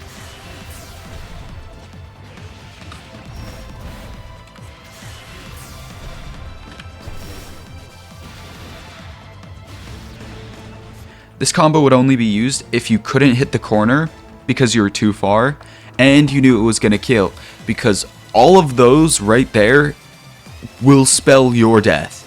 But now that we're in 1.50,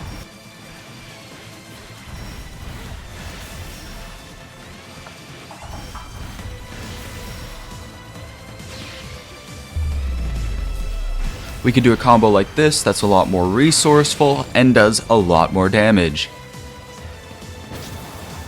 About 50% of their HP, and you can steal 1 or 2 Brave points. This is the combo you do if they're too low.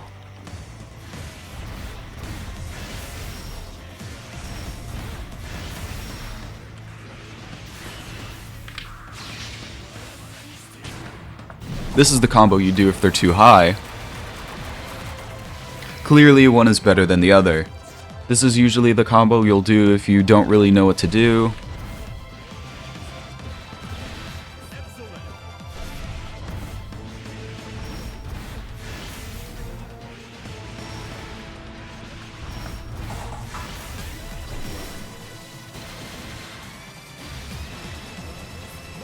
Here's another combo that spends a lot more resources.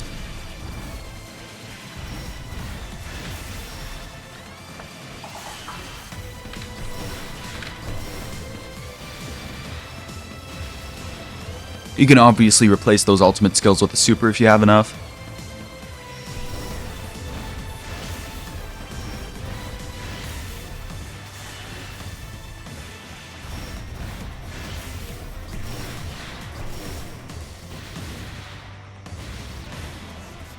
This combo is pretty range dependent, so you might have to switch it up depending on their range.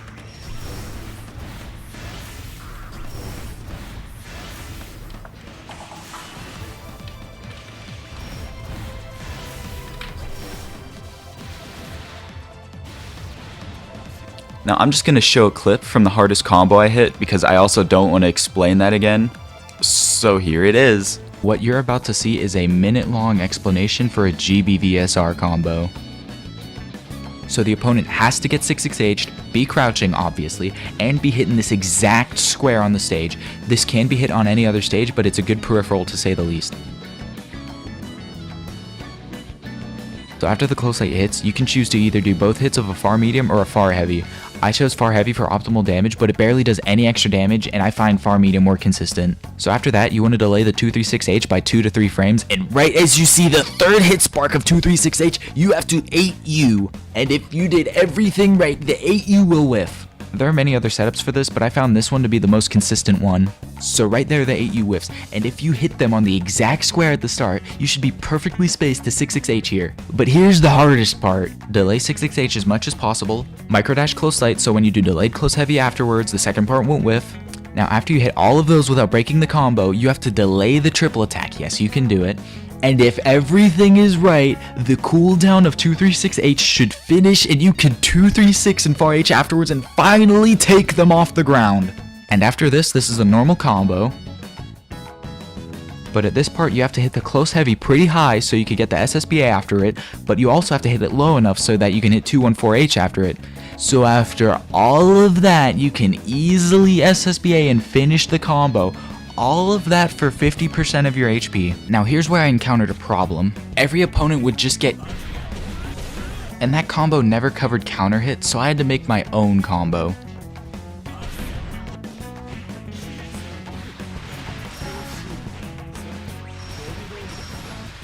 It was perfect. If you notice that you're full screen and they're crouching, you can do this combo.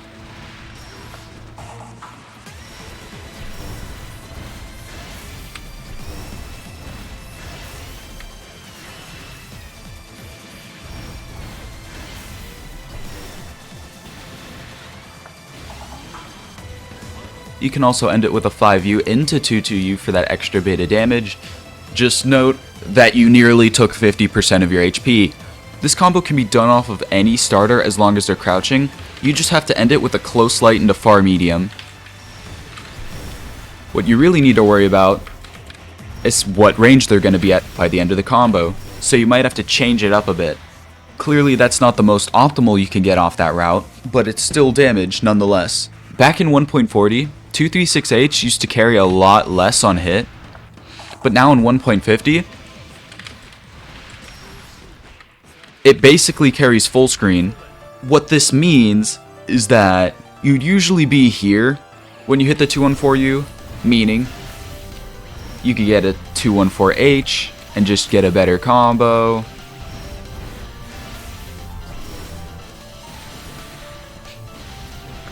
And now that the 236H now carries a lot more,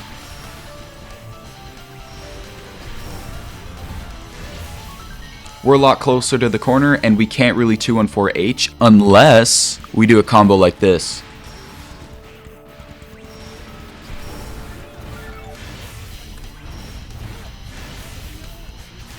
Which, by the way, are we really hitting this crouching in the corner? You might think this is a bad thing, but the thing that I just despise the most is that this combo never worked on Vasaraga and Lediva. The reason you want to use close medium instead of close heavy in this combo is because that reason. Every single time, you're gonna get that. Even if you microdash, it just whiffs. So using far medium is just 10 times better. So this is just a stupid little air interaction thing that happens, or close heavy won't turn into far heavy, so you'll have to end up using far medium. I wonder if this works with Vasaraga and Lediva. It does not! There are a bunch of other avatar combos I could show here, but a lot of them can just be summed down to be really specific. So if you want to find other combos, you can look at the Twitter hashtag GBVSR_AB just to find if there's any tech, combos, or setups. But I believe I covered everything. Now I'm done with his combos, onto his matchups. I'm not going to go in depth about every single living thing about matchups, because 33 characters over the span of like 5 minutes for each character would take way too long. So I'm about to do this at like max 5 sentences about. His fireballs can mainly be ignored using 22X5U or 236M. Just make sure not to get upset when he starts using 236M. For defense, if you're trying to preemptively block his DP after your plus move, make sure not to walk back all the way, because this character can just... So instead of walking back, I would just recommend that you just crouch block. You could also backdash. And for his offense, just take the throw. Playing Street Fighter V would have taught you a lot about this. Vegeta, you can usually just clash your fireballs with light or beat them with medium. And if it's the charged heavy version, don't even bother fighting it. Since none of the 3 starting Shotos have air stalls, you can usually just anti-air them and not have to worry about them having an air stall. And since they have a near 360 hitbox with their JUs, if you do it extremely late, you might get cooked. Her heavy DP can be pretty hard to 66H punish, because if you walk a pixel forward, you'll end up crossing up. So you have to delay your 66H a lot just so that you don't cross up. Granz is quite similar in the fact that you can cross up accidentally, but I find it a lot easier to not cross up on accident. Voice crack, we love it. Catalina, since it's 1.50 and this character's the new Jita, this matchup may have a bit of one-sided dominance. Her 5U isn't like a lot of other armor parries. It's very bad for countering Avatar's fireballs because everything but 5U and uncharged 22X 5U beat it. Right there it beats it. Right there this beats it. And this beats it. And this beats it. So this only has 1 hit of armor, and as we both know, these 2 moves only have 1 hit. And even if she does parry the 5U, it still does quite normal damage. It basically just does half of what this normally does. But remember, this isn't what this move is for. Cause if you 214L, you can basically say you lost on character select. You can't properly do a packed follow-up if this is parried, cause it would just get cancelled. You can just pray that they mess up the parry for this, showing she actually can counter you if she times this right. Even though she is blatantly crouching here during the wave dash, 5U will hit her here, because as we all know, this hitbox doesn't match the animation in the slightest. I hope you know that this character can just completely ignore your zoning, if they just decide. So what I recommend is that you do your zoning normally until you see that they reach 50% meter, then you could actually start looking out for this. Because one wrong breath in the wrong direction can kill you. Also, her corner carry is absolutely disgusting and shouldn't be a thing. Charlotta, This matchup is pretty losing because of gravity. Play Asuka's theme from Guilty Gear. It would be funny if you also do that in slow motion and keyframe the zoom to look really cool. This is a problem for many reasons. One, it can be quite hard to actually 5U. That was extremely exaggerated. Number two, her DP on block is +9, and her ultimate TP on block is +8, meaning we cannot punish this with a 6-6H. This is me from the future. I'm editing it currently, and I noticed I could explain a bit more stuff about this matchup. For the medium and heavy version of her DP, you can run behind her in 6-6H. I've never hit this in a real game for many reasons. One, why am I directly trying to run behind this character just to get a 6-6H? Two, depending on the range, this could happen. Also, the fact you have to be point blank range just to 6-6H this DP is a pretty big problem. For the fact that if you do this as like a wake up option and you intend to do it, you could just get thrown. For the medium version of her DP, you have to stand block just to become more plus. Because if you were to crouch block, you'd end up being +7, which is not plus enough for close heavy. For her close heavy, if you crouch block it, you're +7. But if you stand block this, you're +9. So you have to stand block just to get a close heavy on this. The part that I find stupid is that for her ultimate version of her DP, if you stand block, you're out of close range, and you're +8. That is plus enough for a close heavy. But if you crouch block this DP, you're actually in close range. A nice bit of information, if you crouch block the rising hit, stand up and spot dodge the second hit, you are 1 frame more plus. I have no idea why this character in specific has the most knowledge checks out of any character's reversals, but it is what it is.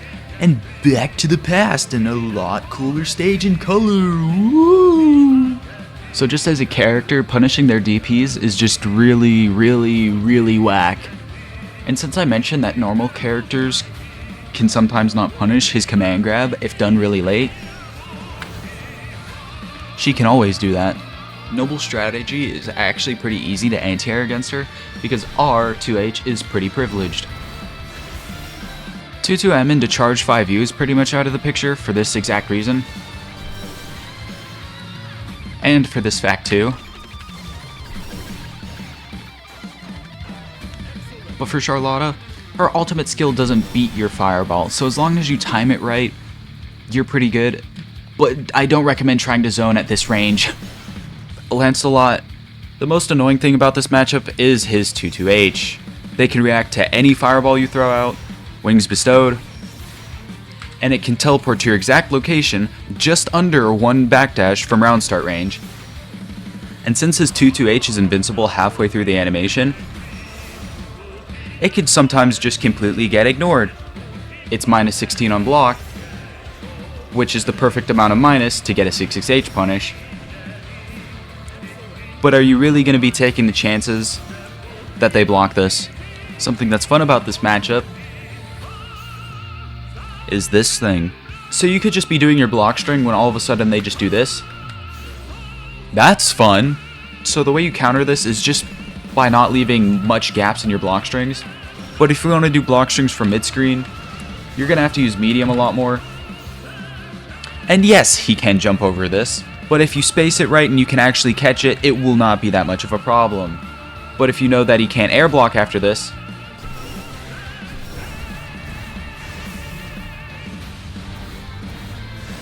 simple combo. He does have a neutral skip ultimate tool, which will not be fun to deal with. So using moves with a lot of end frames is not really a good idea. Since his DPs move him forward, using wings bestowed mid-screen is actually a lot more risky, but if you could properly bait him, the reward is a lot better. Since they know that their DP can go that far, they're going to have to take accountability for the risk that they have. If you get hit by his far heavy into 214HH, that sequence almost does more damage than his raw SBA.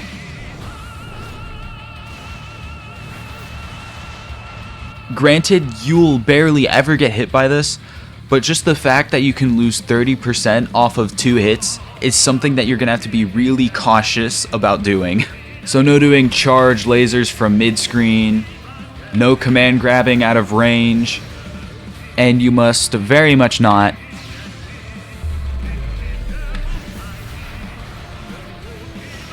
whiff your command grab. Just remember that if he ever puts up 236U, don't jump out of the corner. You could always just JU the sequence,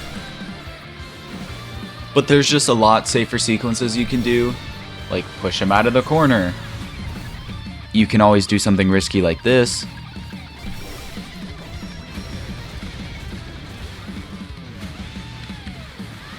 Just remember that this move has a lot of end frames for what it looks like. And remember what I said about 236U and 214U. If you see him charging anything, kill him. This sounds easier said than done because he could always just do the light version. That's not humanly reactable, by the way. So if they're a psycho, they might end up doing this. And oh look, a little thing I found while labbing this. Isn't that cool? I doubt this will ever happen in a real game, but it always could. Ladiva, for this matchup, you're gonna have to stick to zoning because when you use H specials, you'll end up doing 90% of the damage you do to Ladiva to yourself.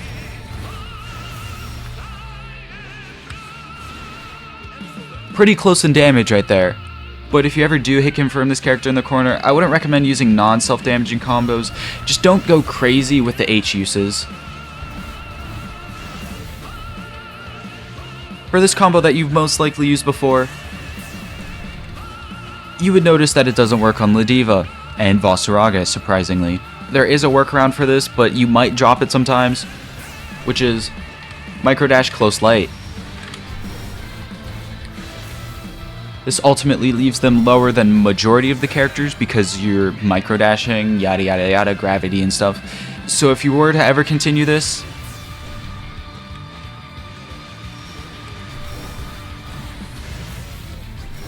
depending on the range, it might drop.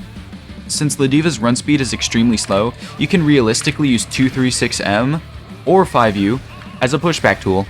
They're still not good ones, but when the character is extremely slow, they can be pretty useful. Just make sure that you stop zoning at a decent range because you could just get jump scared. If you ever like using Wings Bestowed as a throw bait, make sure that you don't really use it on a wake up because these psychos will realistically end up doing this in an actual game. You know who you are. So what you could do to avoid this is use the medium version. Since Ladiva and Vasaraga have more wide hurt boxes, you can do this after a throw. Auto-timed, close heavy setup. Just be aware that this happens. Since Ladiva and Vasaraga have more startup to their moves, you can realistically add more gaps to your block strings because since their moves come out later, you can realistically add more gaps and won't be punished for it. Just be aware that 2U clashes with everything and you might die. Matera, this is a near double-edged zoning matchup. For one, we both have stupid zoning tools, and then we have specific tools to counter those tools that were hard to counter before.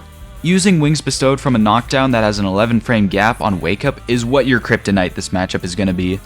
Because Matera's 2H just had to coincidentally be the exact same angle as these moves. And since you cannot air block in this, you will basically always get shot out of the sky. And if you ever land a Belith, just expect to get Brave countered. It's just a part of the matchup. And if you ever do it again, keep expecting it. It's not going to change. And then if you expect it the third time, and if you expect them to Brave counter a fourth time, they're going to get it back. But once you get that one good interaction, say hello to a realistic TOD. Also, even if they don't use Brave counter, we can still kill this character in the blink of an eye. Since Loane's summons aren't real fireballs, that means they do not care about normal rules of fireballs and will sometimes just ignore ours. Or they could just add an easier way to counter his. For Sammy and Tommy, 236M, I just showed you it. For the ultimate version, what are you doing? For Magnificent Tool of Destruction, the medium and heavy version is your only zoning problem, because the medium version will go through your fireballs, or if done really late, will just win. So you could just all see these as charged fireballs. For the heavy version, it's not worth trying to fight that. Since his parry isn't minus 16 on reaction, punishing with a 66H is just out of the picture. But the ultimate version is minus 26. Since Loane doesn't have traditional damaging supers, his SBA or SSBA is just a way to get chip damage in if you're late into the game. So if he pulls one of these out really late into the game and you have low HP, you possibly just checkmated yourself here. Spot dodging a move that comes out frame 8 is humanly impossible. So if you're really that late into the game, you have absolutely zero way of avoiding this unless you just become inhuman. I have no clue. So to counter this, I would recommend you only go all out when he won't go into SBA range after the combo ends, or you pray that he already used an ultimate skill. Since he's the only character, as of now, that can heal,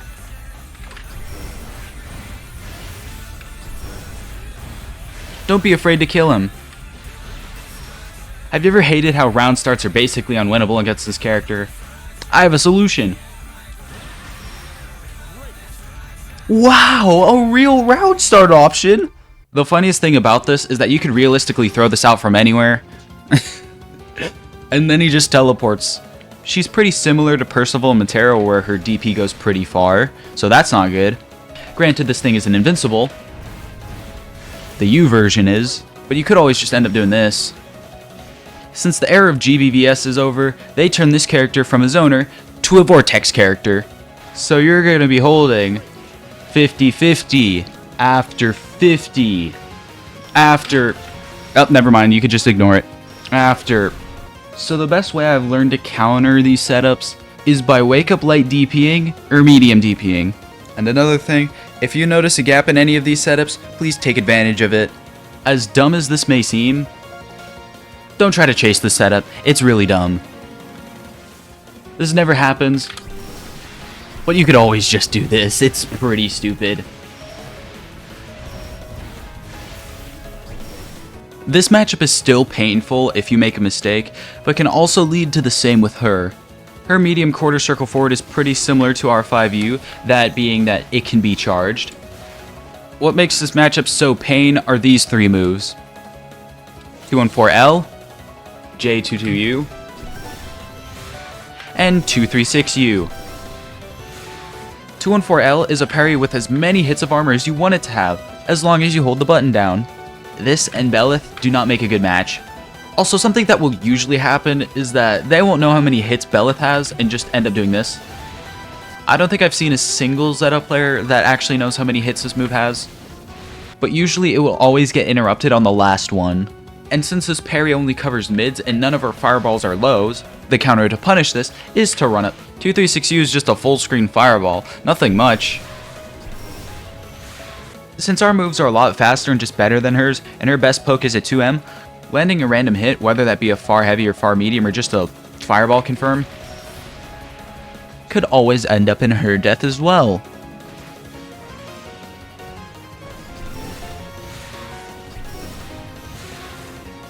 Call that gap, call that a skill issue, call it a bad matchup, or just being stupid when you fully know that that character can do that. Also help me, why do characters have the perfect anti-airs? Vasaraga, this is Ladiva, but instead, this tank gets counterplay, damage,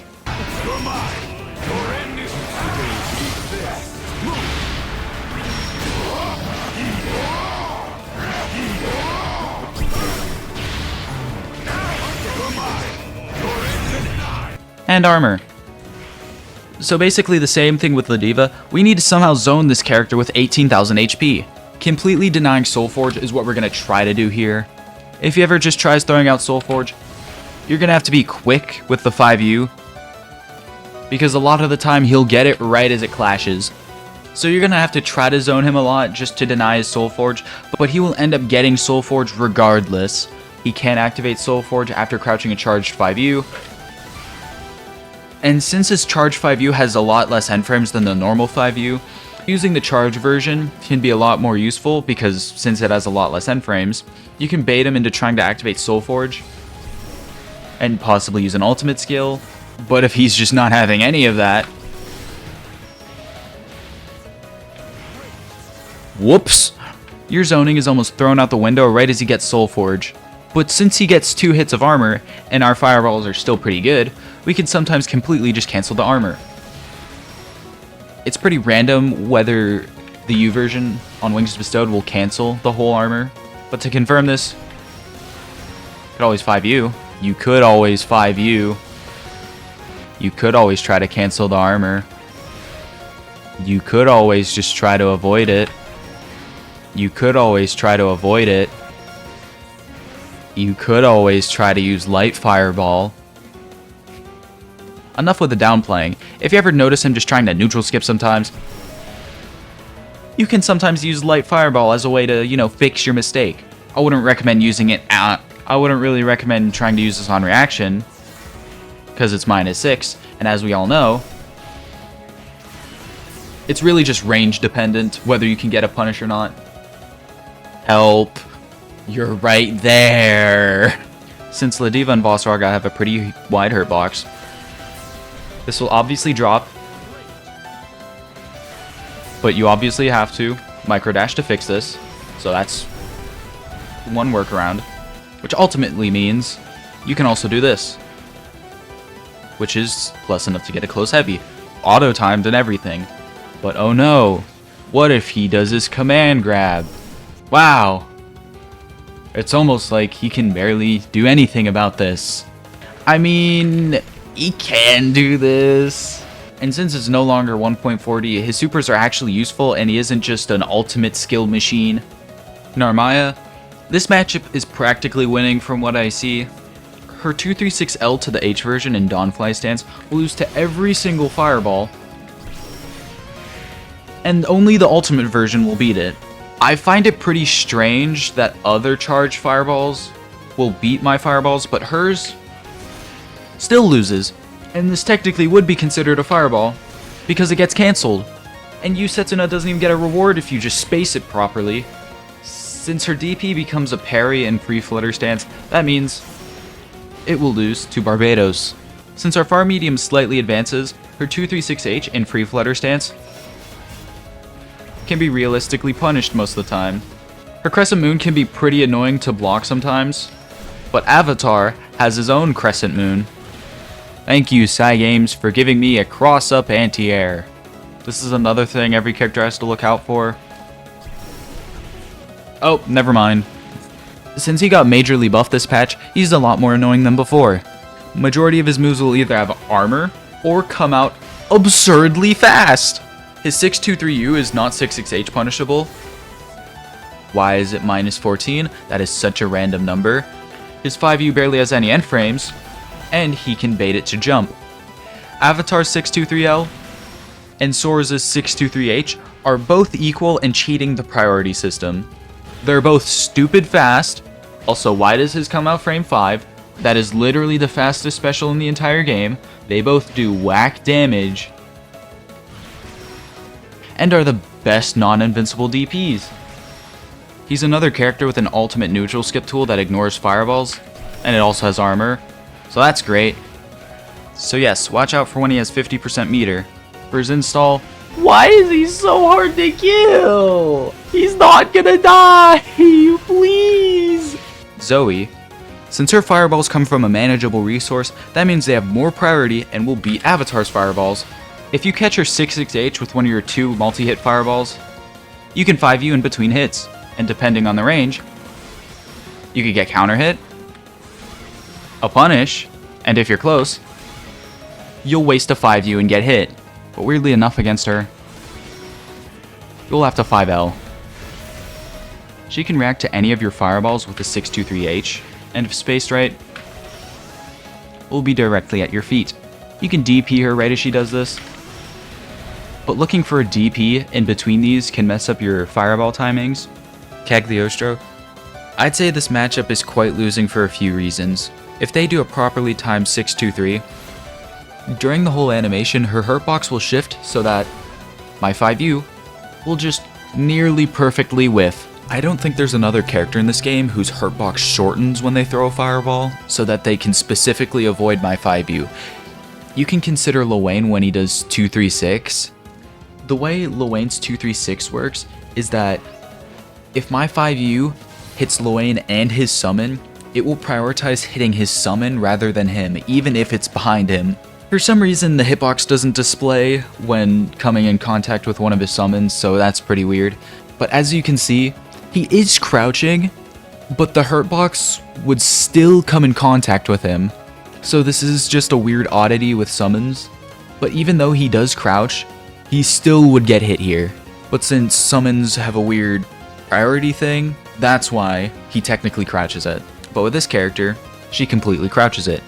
And it's still just right there. She can't do this with 2-3-6H, luckily. Neutral skipping with 2 and 4U is out of the picture for a pretty good reason. Unlike majority of the characters where their summons or traps would go away on block, I mean that happened a lot more frequently in 1.40, but now it doesn't, this character's traps only go away if she's hit, which if she were to block these, they would stay active. You can hit these, but you could already see where this is going.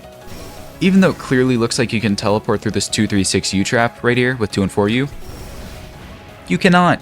So yeah, don't turn off your brain. Oh my goodness, please start crouching so you don't say anything, you annoy the hell out of me. Spare body can be quite annoying to deal with in Wings Bestowed. So you'll most likely have to use Stolas a lot more for that exact reason. Also, what will usually happen is that people just do this, go to the corner, teleport out, and then do that. So once they do take you to the corner, I would recommend that you just stand here so that you can, you know, not get side switched. UL, there's nothing I can really say that's avatar specific, but did y'all know that you can basically grab her 2-2 special out of any block string? The only block strings you can't grab Fox Flame out of are the obvious far ones and the close heavy into down light. But if she were to do any other version, you could grab them. You don't really need to worry about the ultimate version because it's gapless, and if you were to press grab, you would not get counter hit. So we good. But that's really all I can think of. I mean, if you never wanted to counter her 2-1-4H, you could just... That's pretty cool. It beats basically every version. If you never wanted to just, you know, hit it on the way back. Her third dance stance is a lot less scarier now that we could just... And now that we know she has a parry that can counter DPs. Oh, never mind, it still sucks. Despite popular belief, her Raging Strike does not hit backwards. Onrey, his 2-3-6 skill will be any fireball and hit you in this range. Because technically, it's more like a Mistfinder than Narmaya's is. So even though it won't hit you at this range, if you throw a fireball, it will hit you because what I like to call extended hurt box. The only fireball this move won't hit you with is this and this. The worst part about this matchup is that he can completely ignore every single one of your air unblockables, whether that be SBA, Wings Bestowed, as shown, 2-3-6M. And did I mention this completely messes up the whole fact that my game plan is just conditioning? Oh, just try to anti-air him? My bad. My downplaying skills are on point right now. Yeah, this matchup wouldn't be as bad if he didn't have an air stall. And since there'll never be a single time in your life that you'll fight this guy, if you never want to worry about him starting his offense, don't let him end his defense. This is sort of a Matera thing where his forward fireball will make my 5U whiff, so you'll have to end up doing stuff like this. And since Eustace and Onrey have chargeable fireballs, that means they have the most priority out of any fireball in the game, even beating the move that kills me, all on the medium version. For the ultimate version of my fireball, it will clash. Which makes sense. After all, I am spending HP and 25% meter. His neutral fireball can be quite annoying. But if you ever notice this as a round start option, your medium fireball will beat it. Just be aware that the forward fireball will then beat the medium fireball, so then you'll have to use Wings Bestowed, which then loses. Since he's sort of a zoner, I don't think you should really play him any different than any other character. This one's obviously slow and only hits once. This one's a lot better now. Sometimes Eustace players will do this as a setup to get a free low, and even if blocked from mid-screen, is still unpunishable. But just note that on the first hit of this, you can jump out of it, and depending on the range when thrown, you can jump out of it. Obviously here, you cannot. The heavy version gives him a comboable throw, and if you expect the throw, he can throw bait you, which he also gets a combo off of. So depending on the player, if you notice them running at you, just hit him.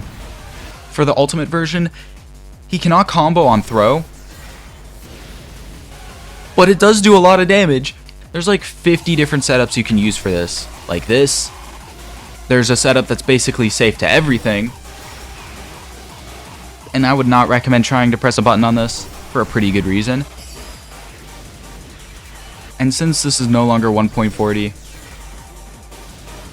making him block will not make it go away. Seahawks, this is really just a competition to see who can kill each other first. There's only like 2 things I can really name that Avatar gets that other characters don't. For a pretty bad one, Empty Hand obviously is invincible to fireballs, so you cannot react with a fireball to punish this. But the good thing is, he cannot use Empty Hand even if he somehow does this in an unhuman reaction time. Something I figured out that definitely isn't even good is that you can 2-1-4-U, the attack version. Just make sure that if you do it really late, you will die. But the most realistic way that you can punish this is by doing this. It works on the light version, the heavy version, obviously, and even if he tries to do all this afterwards, he still can't beat it. It really just matters if you anticipate him to attack. Just note that this is a lot more risky in the corner, even if you use the heavy version. I would recommend right as you see him jump or do the slash that you just press L either way, because trying to laser this version isn't worth it when he could end up actually using this version. This could be quite similar to the Matera matchup to see who can use as many Brave points as they can first. But usually how this will go is who will lose 1 Brave point and then get TOD'd. Vera, back then, the way you'd avoid Vera's MDP and install is that you'd spot dodge on the second hit. But since they took that out, you could just block this. But look at the frame advantage. Wow. It's 1 frame away from getting 6-6H. Yay. And this is a character whose special we can completely ignore and just completely take out of our toolkit. This is one of the few characters with a super that they can actually use to murder you. Her 2-1-4-U goes pretty far, but if blocked, it's +6. Which means we get close medium. If you were to do light fireball and 2-1-4-U at the same time, you would beat it. And if she ever does anticipate you using a fireball, wow, I might die. Beelzebub. Since his 5U is a set distance 100% of the time, you can most likely bait him to use it when using Wings Bestowed. So if they're smart, what they might try to do is run under you and teleport behind you, or possibly 2H. And if you don't like him being right behind you, go full screen.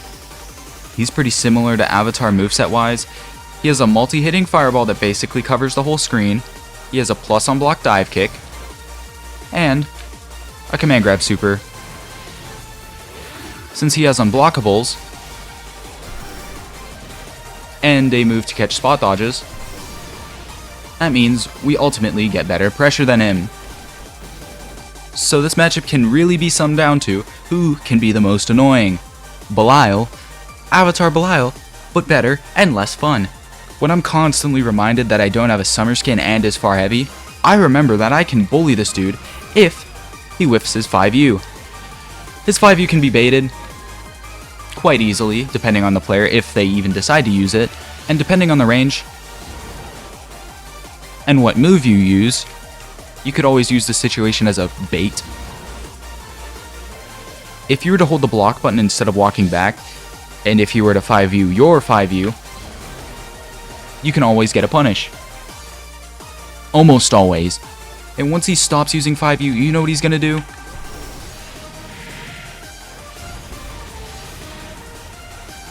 That. And you know what it beats? Everything. Actually, almost everything.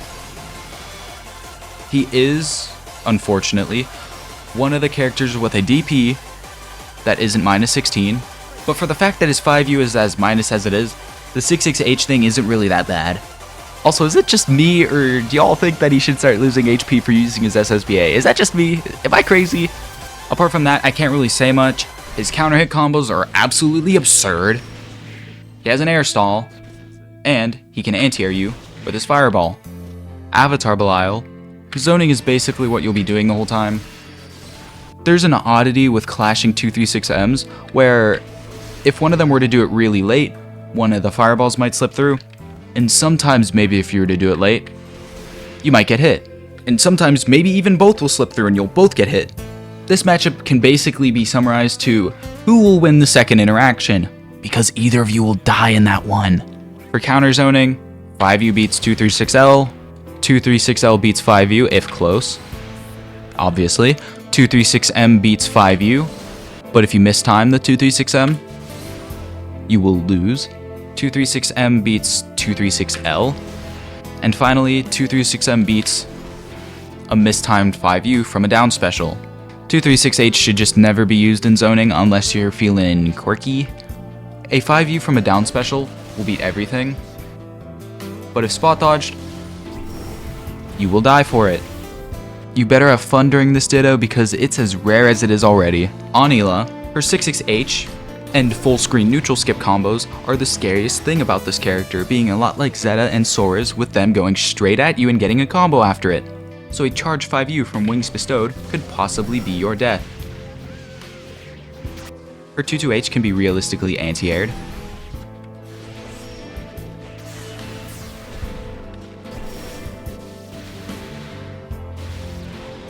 But you'll have to look out for it, and it might just mess up your mental stack. What was that? What was that? No, wait, what was that?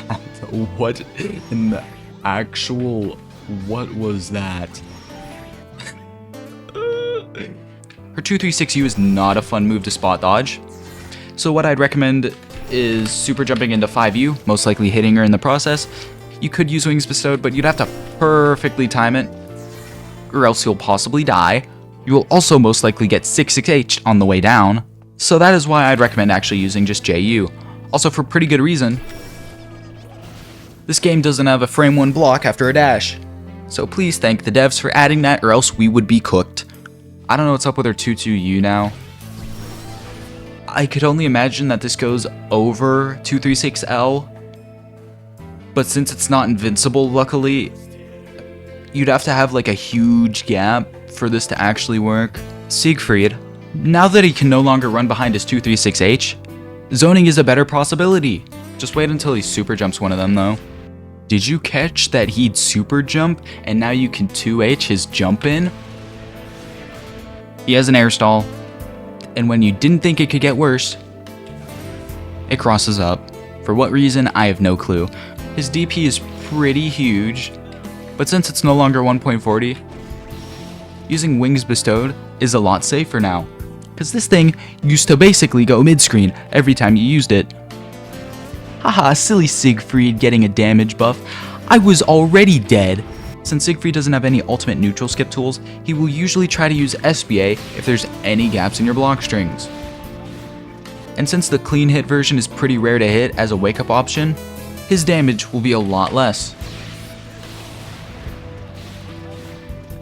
Yes, this is Avatar, and yes, this is Siegfried damage, so just be happy that he doesn't have my SBA and it always just has that normal hit. Grimnir. In this matchup, you can choose to become the cook, the food, or you can become the kitchen. You can always try to anti-air him zooming around the screen. Just wait till you mess it up, and now you have to hold 3 triple attacks. Like I showed before, you can always catch him in the act of setting up with 214U, or do a fireball and catch him with the exact same thing, but with slightly more damage. This matchup is also just a competition to see who catches who lacking first. We all know that his far heavy and his fuzzy are stupid, but every character has to deal with it, or just kind of have to suck it up. Since his 623U is weird and goes like straight up, using that as a way to counter Wings Bestowed is a very bad option. That is why his SBA makes a substitute for that. So it's just like his 623U, but it's exactly in front of him. Nier, her damage output went down since 1.40, so you won't die in 2 interactions anymore. Sometimes, you want to stay as far away from her as possible, away from where she can throw her puppet. And since this isn't 1.40 anymore, you can realistically 5U Nier as she does 214U. From there, she has trouble getting in because she can't really do much against projectiles.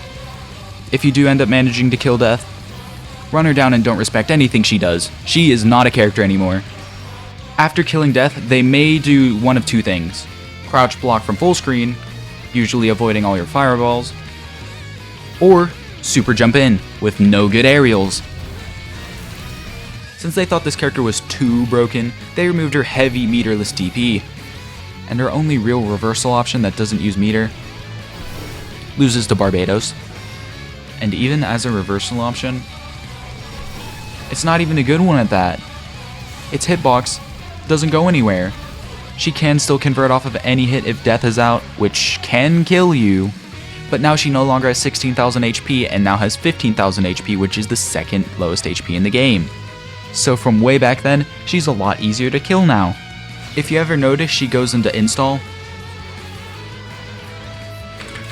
just brave counter her, because once this install ends, she will somehow beat us in the killing yourself category when it's over. Ooh, Cilius. In 1.40, a lot of his moves were just easily ignorable with just a DP, but since they spaced out the gaps in a lot of his moves, you can't just brain damage his pressure anymore, and it becomes a lot more scarier now that he is top 3. And since some of his moves have pretty decently extended hurt boxes, you know what's on the menu? Light DP. His 22H will beat your 22L, obviously, so that's why you want to use the medium version. Just make sure you watch out for the other version. This can all just be timing dependent on whether he does it or not. Since his SBA doesn't have a clean hit, he can always throw it out, and you might explode for it. He's pretty similar to Percival with that hit confirm thing right there. And thank you, Balance Team, for making this 1.50 even better. This man grabs you from mid-screen and will take 70%. That's not even the optimal combo. 2B. 2B can be listed that she's pretty similar to Avatar in the sense that her fireballs are pretty similar. She has no cooldowns and gets a ton of options. I feel like it's a pretty even field of stupid things we can do to each other, but 2B wins in how much stupid stuff, but that doesn't mean it's a worse matchup. This whole 2-2H thing shouldn't be in the game, and I'm surprised it hasn't been taken out yet, but what are you gonna do? Oh my goodness, there's a new update coming. Oh my goodness, if they actually fixed it, I'm gonna flip out because the patch notes haven't dropped yet. Her heavy triple attack, in quotations, or severing assault, is pretty easy to punish. All you have to do is just backdash. If you notice the 2B double jumping, after this, she can no longer air block. So you know what that means?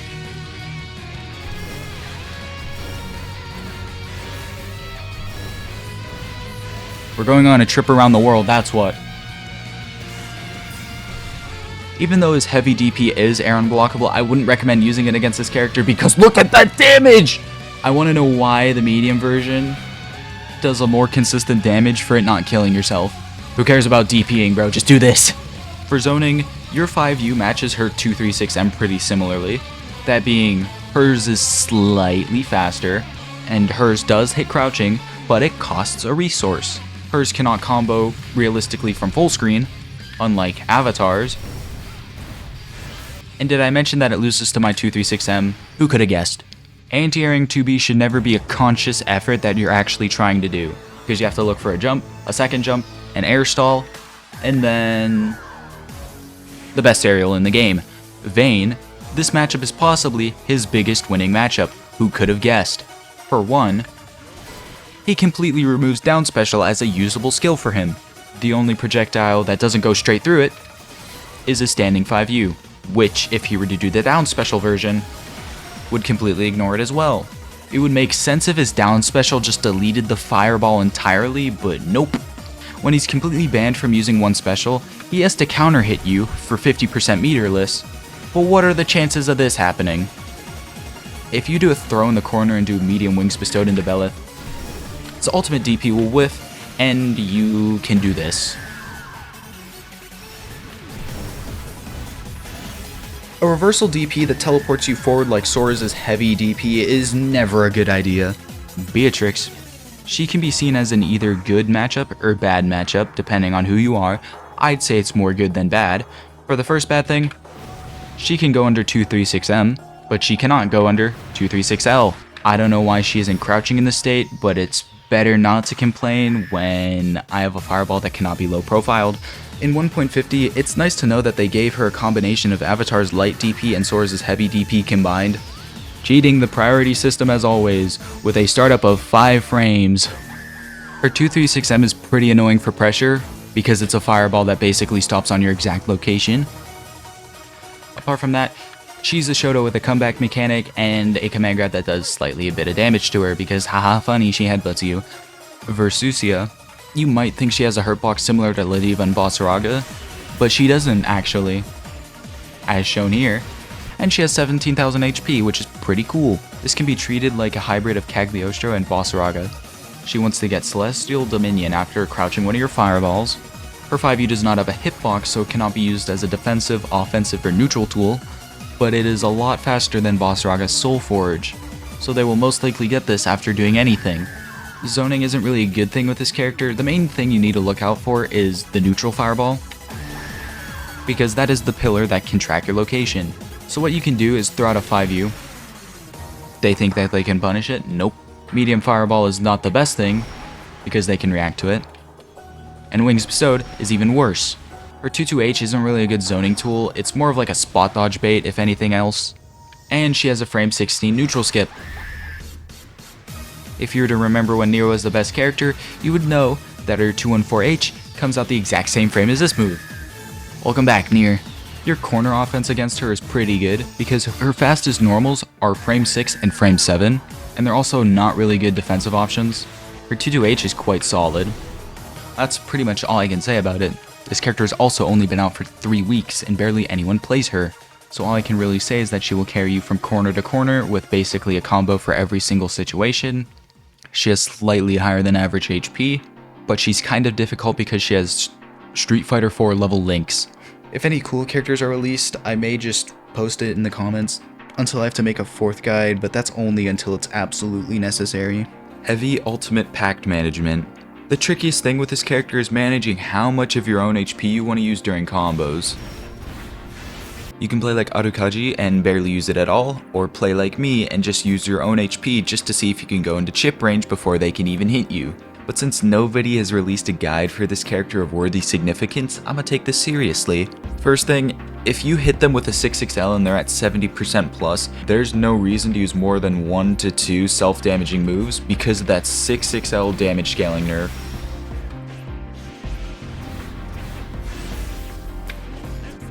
Even if you hit them with a 6XL in the corner, I still wouldn't recommend using more than 2, because look at the damage comparison between these combos.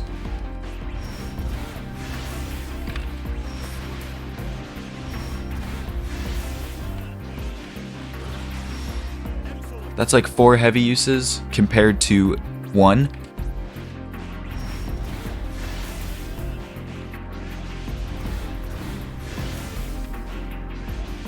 Yes, clearly the combo that uses more of my own HP obviously does more damage, but the comparison when you start with a 6XL is just drastically different. I did like a close light worth of damage just for using 3 more heavy moves.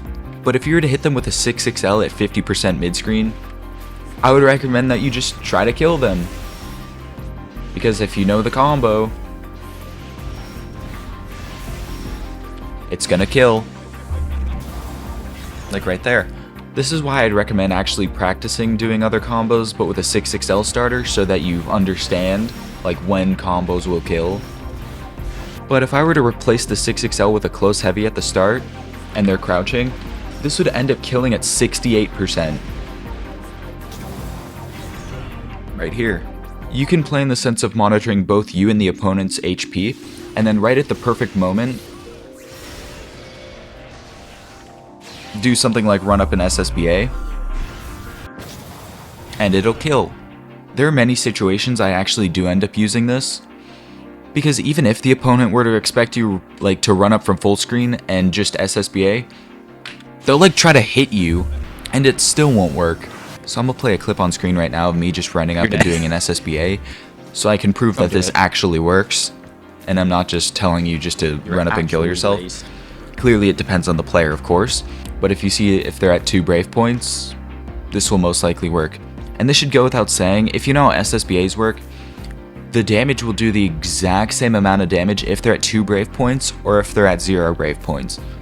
Because the SSBA takes your brave points and then calculates the damage, as here, let me just do the first 2 hits, does 4,950, and then if they're at 0 brave points, they take like 50% extra damage. It would do 4,950. So if you were to think that you could take like 70% damage with your SSBA, that is not the case. Even if you only used 3 heavy uses the whole round, it could still end up in your death one way or the other. As unrealistic as this is, it always could happen. Yeah, you're in like chip range, but it's pretty freaking close. The most stressful thing about managing your HP is when you lose 2 interactions and you need to make a comeback at 10% HP. The first thing you can do to circumvent this is if you somehow land a combo, use a brave point. If you do want to avoid going into chip range, that's what you're supposed to do. Because since a lot of characters have really far reaching DPs, so basically using Wings Bestowed from this range is pretty risky, even if you decide to land it. It's really character dependent, but they could just try to throw out any hitbox that will just try to come in contact with you and you'll just be dead. So here's a clip of a tournament I was in, where I'm in this exact same situation of the opponent being at 90% and me being at 10. Right after the super, I'm at 10%, he's at 90%. How do I make this back? In the end, I don't end up making it back, but it's at like 4%. It was just the last interaction. But if I just spaced out the last move at the end, it literally would have won me the game, but it doesn't matter. So right here, I just completely stopped the fact that I don't want to play by saving my HP. I completely commit to chip range. What some people like to do commonly is if they see red on Wings Bestowed, they jump. So what Bisu does here is just crouch block it and not lose to the demons, and then I decide to get chip range with a 236U, because also if spot dodged, I would be able to go into a 214U and get slightly more damage. And even though I am at risk of getting DP'd or just hit by anything, I decide to run up in 6XL and make this guy nervous and go straight into the corner. So right here, then he decides to throw a fireball at me, which whiffs, which I finish with a 5U obviously, because what am I going to do? And then Raging Strike here. I basically had nothing to lose here, and since this was a tournament against an Avatar player, I decided to Raging Strike because all that mental stack is adding up, so Raging Strike could be useful here, and I want those extra brave points to get more damage in. I decided to Raging Chain here, which got brave countered, because if I were to do nothing, and it weren't to brave counter it, I would get like nothing for it. This is obviously a bad situation, but I decided to UDP back. Because I'm in chip range, just use the heavy move, because if you were to air jump, which Bisu did here, you would get rewarded for it. And since it was at 1 brave point bravery penalty, I got slightly more damage in. And since I clearly won every single interaction up to this point, there could have been a lot of stuff going through Bisu's head here. So what they usually do on Wake Up is Wake Up DP, but right here I understood mental stack and just went for a throw. DP, attack, jump, could have beaten anything. But here I decide to throw. And then right here I'm at like, guess for game. You could call that guessing, right? It almost worked. It almost worked. If I just walked back slightly more, it could have worked. But in the end, I clearly end up losing. But that's the sort of stuff that you'll have to do when you are eventually in that situation. Back to why I did a throw in chip range when I could have just gotten DP'd. Depending on their rank, usually the lower the skill or lower the rank, they will most likely DP, knowing the fact that they can just chip you out. But the higher the ranks will usually take into consideration all of the things that could go wrong if I were to spot dodge it. So all those things with the mental stack are just adding up and adding up. So you're gonna have to take on the mindset of being the fearless American Japan thinks you are, and trying to bring back an impossible to come back game. And now that you're in chip range, there are some upsides and downsides to just throwing out heavy skills. A good thing is, obviously you're not taking damage. Yeah, that's cool. The second thing is, you basically get conversions off of anything, no matter the skill. But there's quite a few bad things, like if you were to throw out 214H on block, you'd remember that that's -6. So I wouldn't recommend ever using that. Also, the startup is a lot higher. 236H has a lot more end frames and has a higher cooldown. And if you were to throw this out as a zoning tool, thinking that you have 0 consequences now, you could just get aerialed, and you can't do anything about it. Because Avatar's 236H has a total of these many frames. Those are technically both end frames and active frames because of the fireball, but I will see these more as end frames because just jumping this completely avoids it. So what you're mainly going to use in chip range is this. For many reasons, Avatar is a conditioning character. The reward you get is based off of what the opponent does. Literally just throwing 22H out like right at this range can just condition them to just jump backwards in fear that you're just going to kill them, which you will end up doing. Now that I think about it, this section could also be used on how to get a perfect. So step 1 in how to get a perfect, avoid block strings at all costs. They will most likely try to brave counter you through every single one. This is also quite necessary to avoid getting DP'd. Even if you block it, that's still chip damage. Doing round start 66H will always increase your chances of getting a perfect. Raging strikes can be an option on block, but remember, they can always brave counter and you take damage for that. So that can be something, but I wouldn't recommend doing it. Since you can't use 5U after your command grab, you'll have to loop it into itself just to get that higher damage.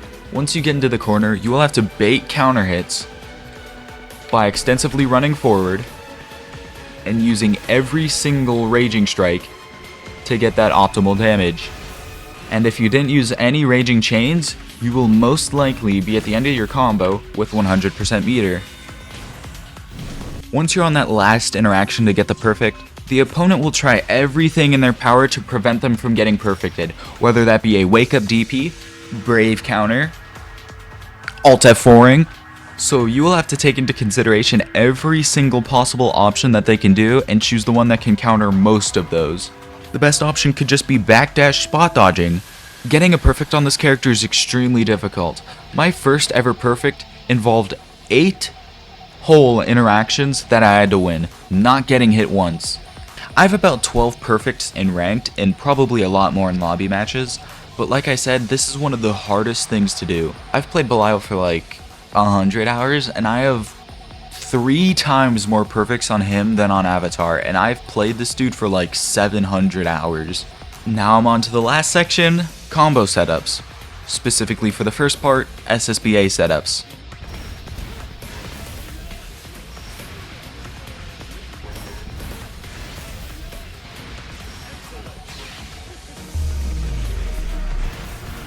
I've heard this setup be called the Raging Demon setup. I'm not sure if that's its actual name, but that's what I'm going to be calling it for this. There's like 2 crucial steps to knowing if you're going to get hit by this. The first one is obviously the double attack right here. That causes them to go high enough so that 236L will connect. And right after that, you're going to have to delay the 5U so that it obviously won't hit them with the 5U. This is a pretty good setup because so you can just SSBA as early as possible and this shall hit them. And since that 5U animation is in their face, they might press a button to think that they're plus, but in the end, they get SSBA'd. If people are in quotations smart and just see that you're in 30% range and just fuzzy jump, there's no way you can counter that apart from doing like a close light to stop them from jumping. But as we know, this is just a setup. Sometimes people like doing this for an SSBA setup, which is doing the third hit of the Rekka, then just... That's predictable in every single way. So why not just... Unless you're pretty avid on doing the second hit for a 6XM, this will obviously have a lower chance of happening due to them being pretty used to it. But if you just want to hit your SSBA, you could do this. And I guess another way of going into SSBA range is kind of like this. Sometimes people won't look at your HP. Typically the higher ranked player will avoid this because they see the 8U, then they see your HP, then it hits them that they should jump this. But sometimes people won't look at your HP and they will kind of just take it. Using a combo like this is another way. Usually using 8U resets can be quite predictable because they kind of perfectly leave them at your feet. I don't really like using 623L into 8U for SSBA setups like this one right here, because they will usually leave you -8, which ultimate DPs come out faster, which would inflict a punish here. And using 22H as a faster way to reach the ground could also be used to condition them to jump, so it might not be ideal. So what you can do instead is a combo like this, which leaves you -3, which beats any single strike, DP, throw, and you can properly SSBA after it. In a corner combo, you could do stuff like that.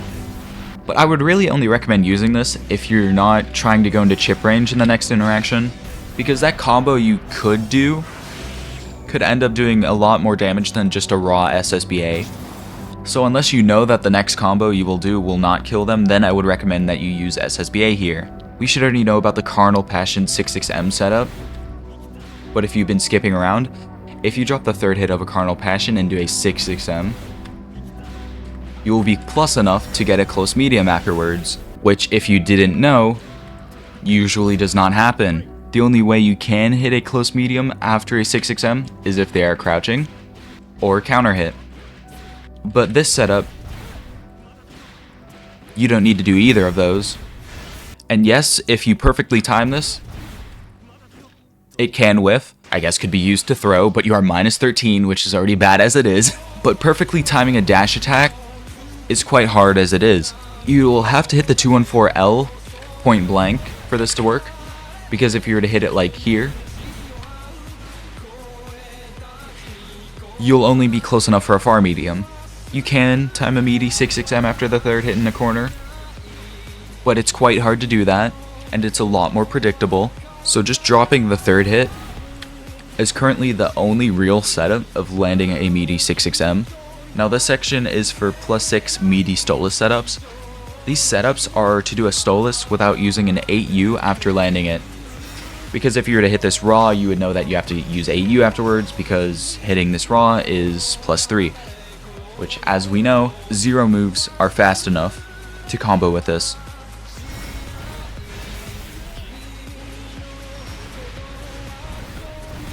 So right here,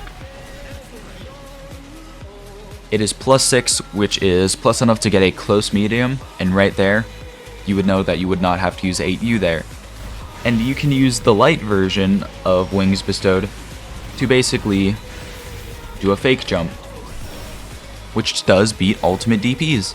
But like I said, this is a conscious effort to look out for DPs, so medium Wings Bestowed into light is for actually catching jumps and mashing. The light version is for baiting DPs. And since the only difference of doing the medium version and the light version is their height, if the opponent really isn't looking, they won't know which version is which. And just so y'all know, if they were to get counter hit during any of these, like +6 meaty setups, you should know that you're plus enough to get a close heavy afterwards.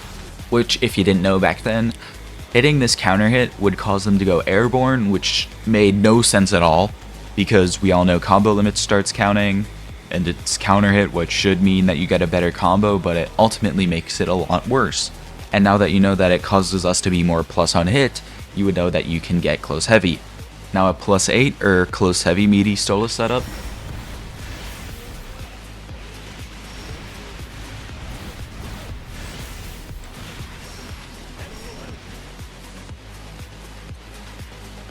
I forgot to take it off counter hit, so I'm going to demonstrate that again.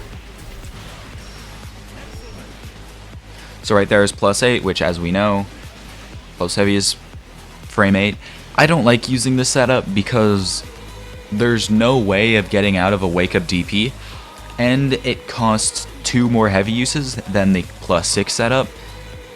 And for the damage reward that you're getting, it's just not worth it. Because if they were to just block it all, you just wasted 2 heavy uses and you're +8 in their face. And I guess you could get a close heavy that's gapless. So that's why I stopped using this setup, just for that reason. If you know the combo will kill, and you want a 2 interaction win, be my guest, go along. Now this setup is a lot better for a +8 meaty Stola setup.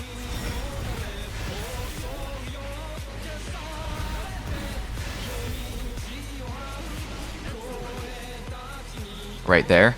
This only uses 1 heavy move in the whole setup, which is pretty good. And since that uses the medium version, you can use the light version to be ultimate DPs. You can do the hard version of this combo by doing this, but like I said, it's quite easy to drop. A +5 or close light meaty Stola setup.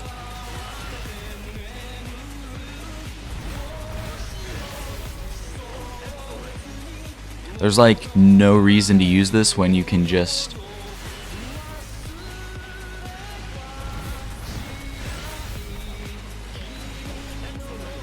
you're +8 here, and as we know, both of these can be used to beat UDPs if you use the light version. There are a lot of other setups you can use for this character. You can make up your own, like on hit, you could do something like that. You could find something that's just completely not in this guide just by labbing or just looking at the Twitter hashtag GVVSR_AB. You can find combos that I didn't mention in the combo video that are a lot more optimal. So this basically concludes the guide.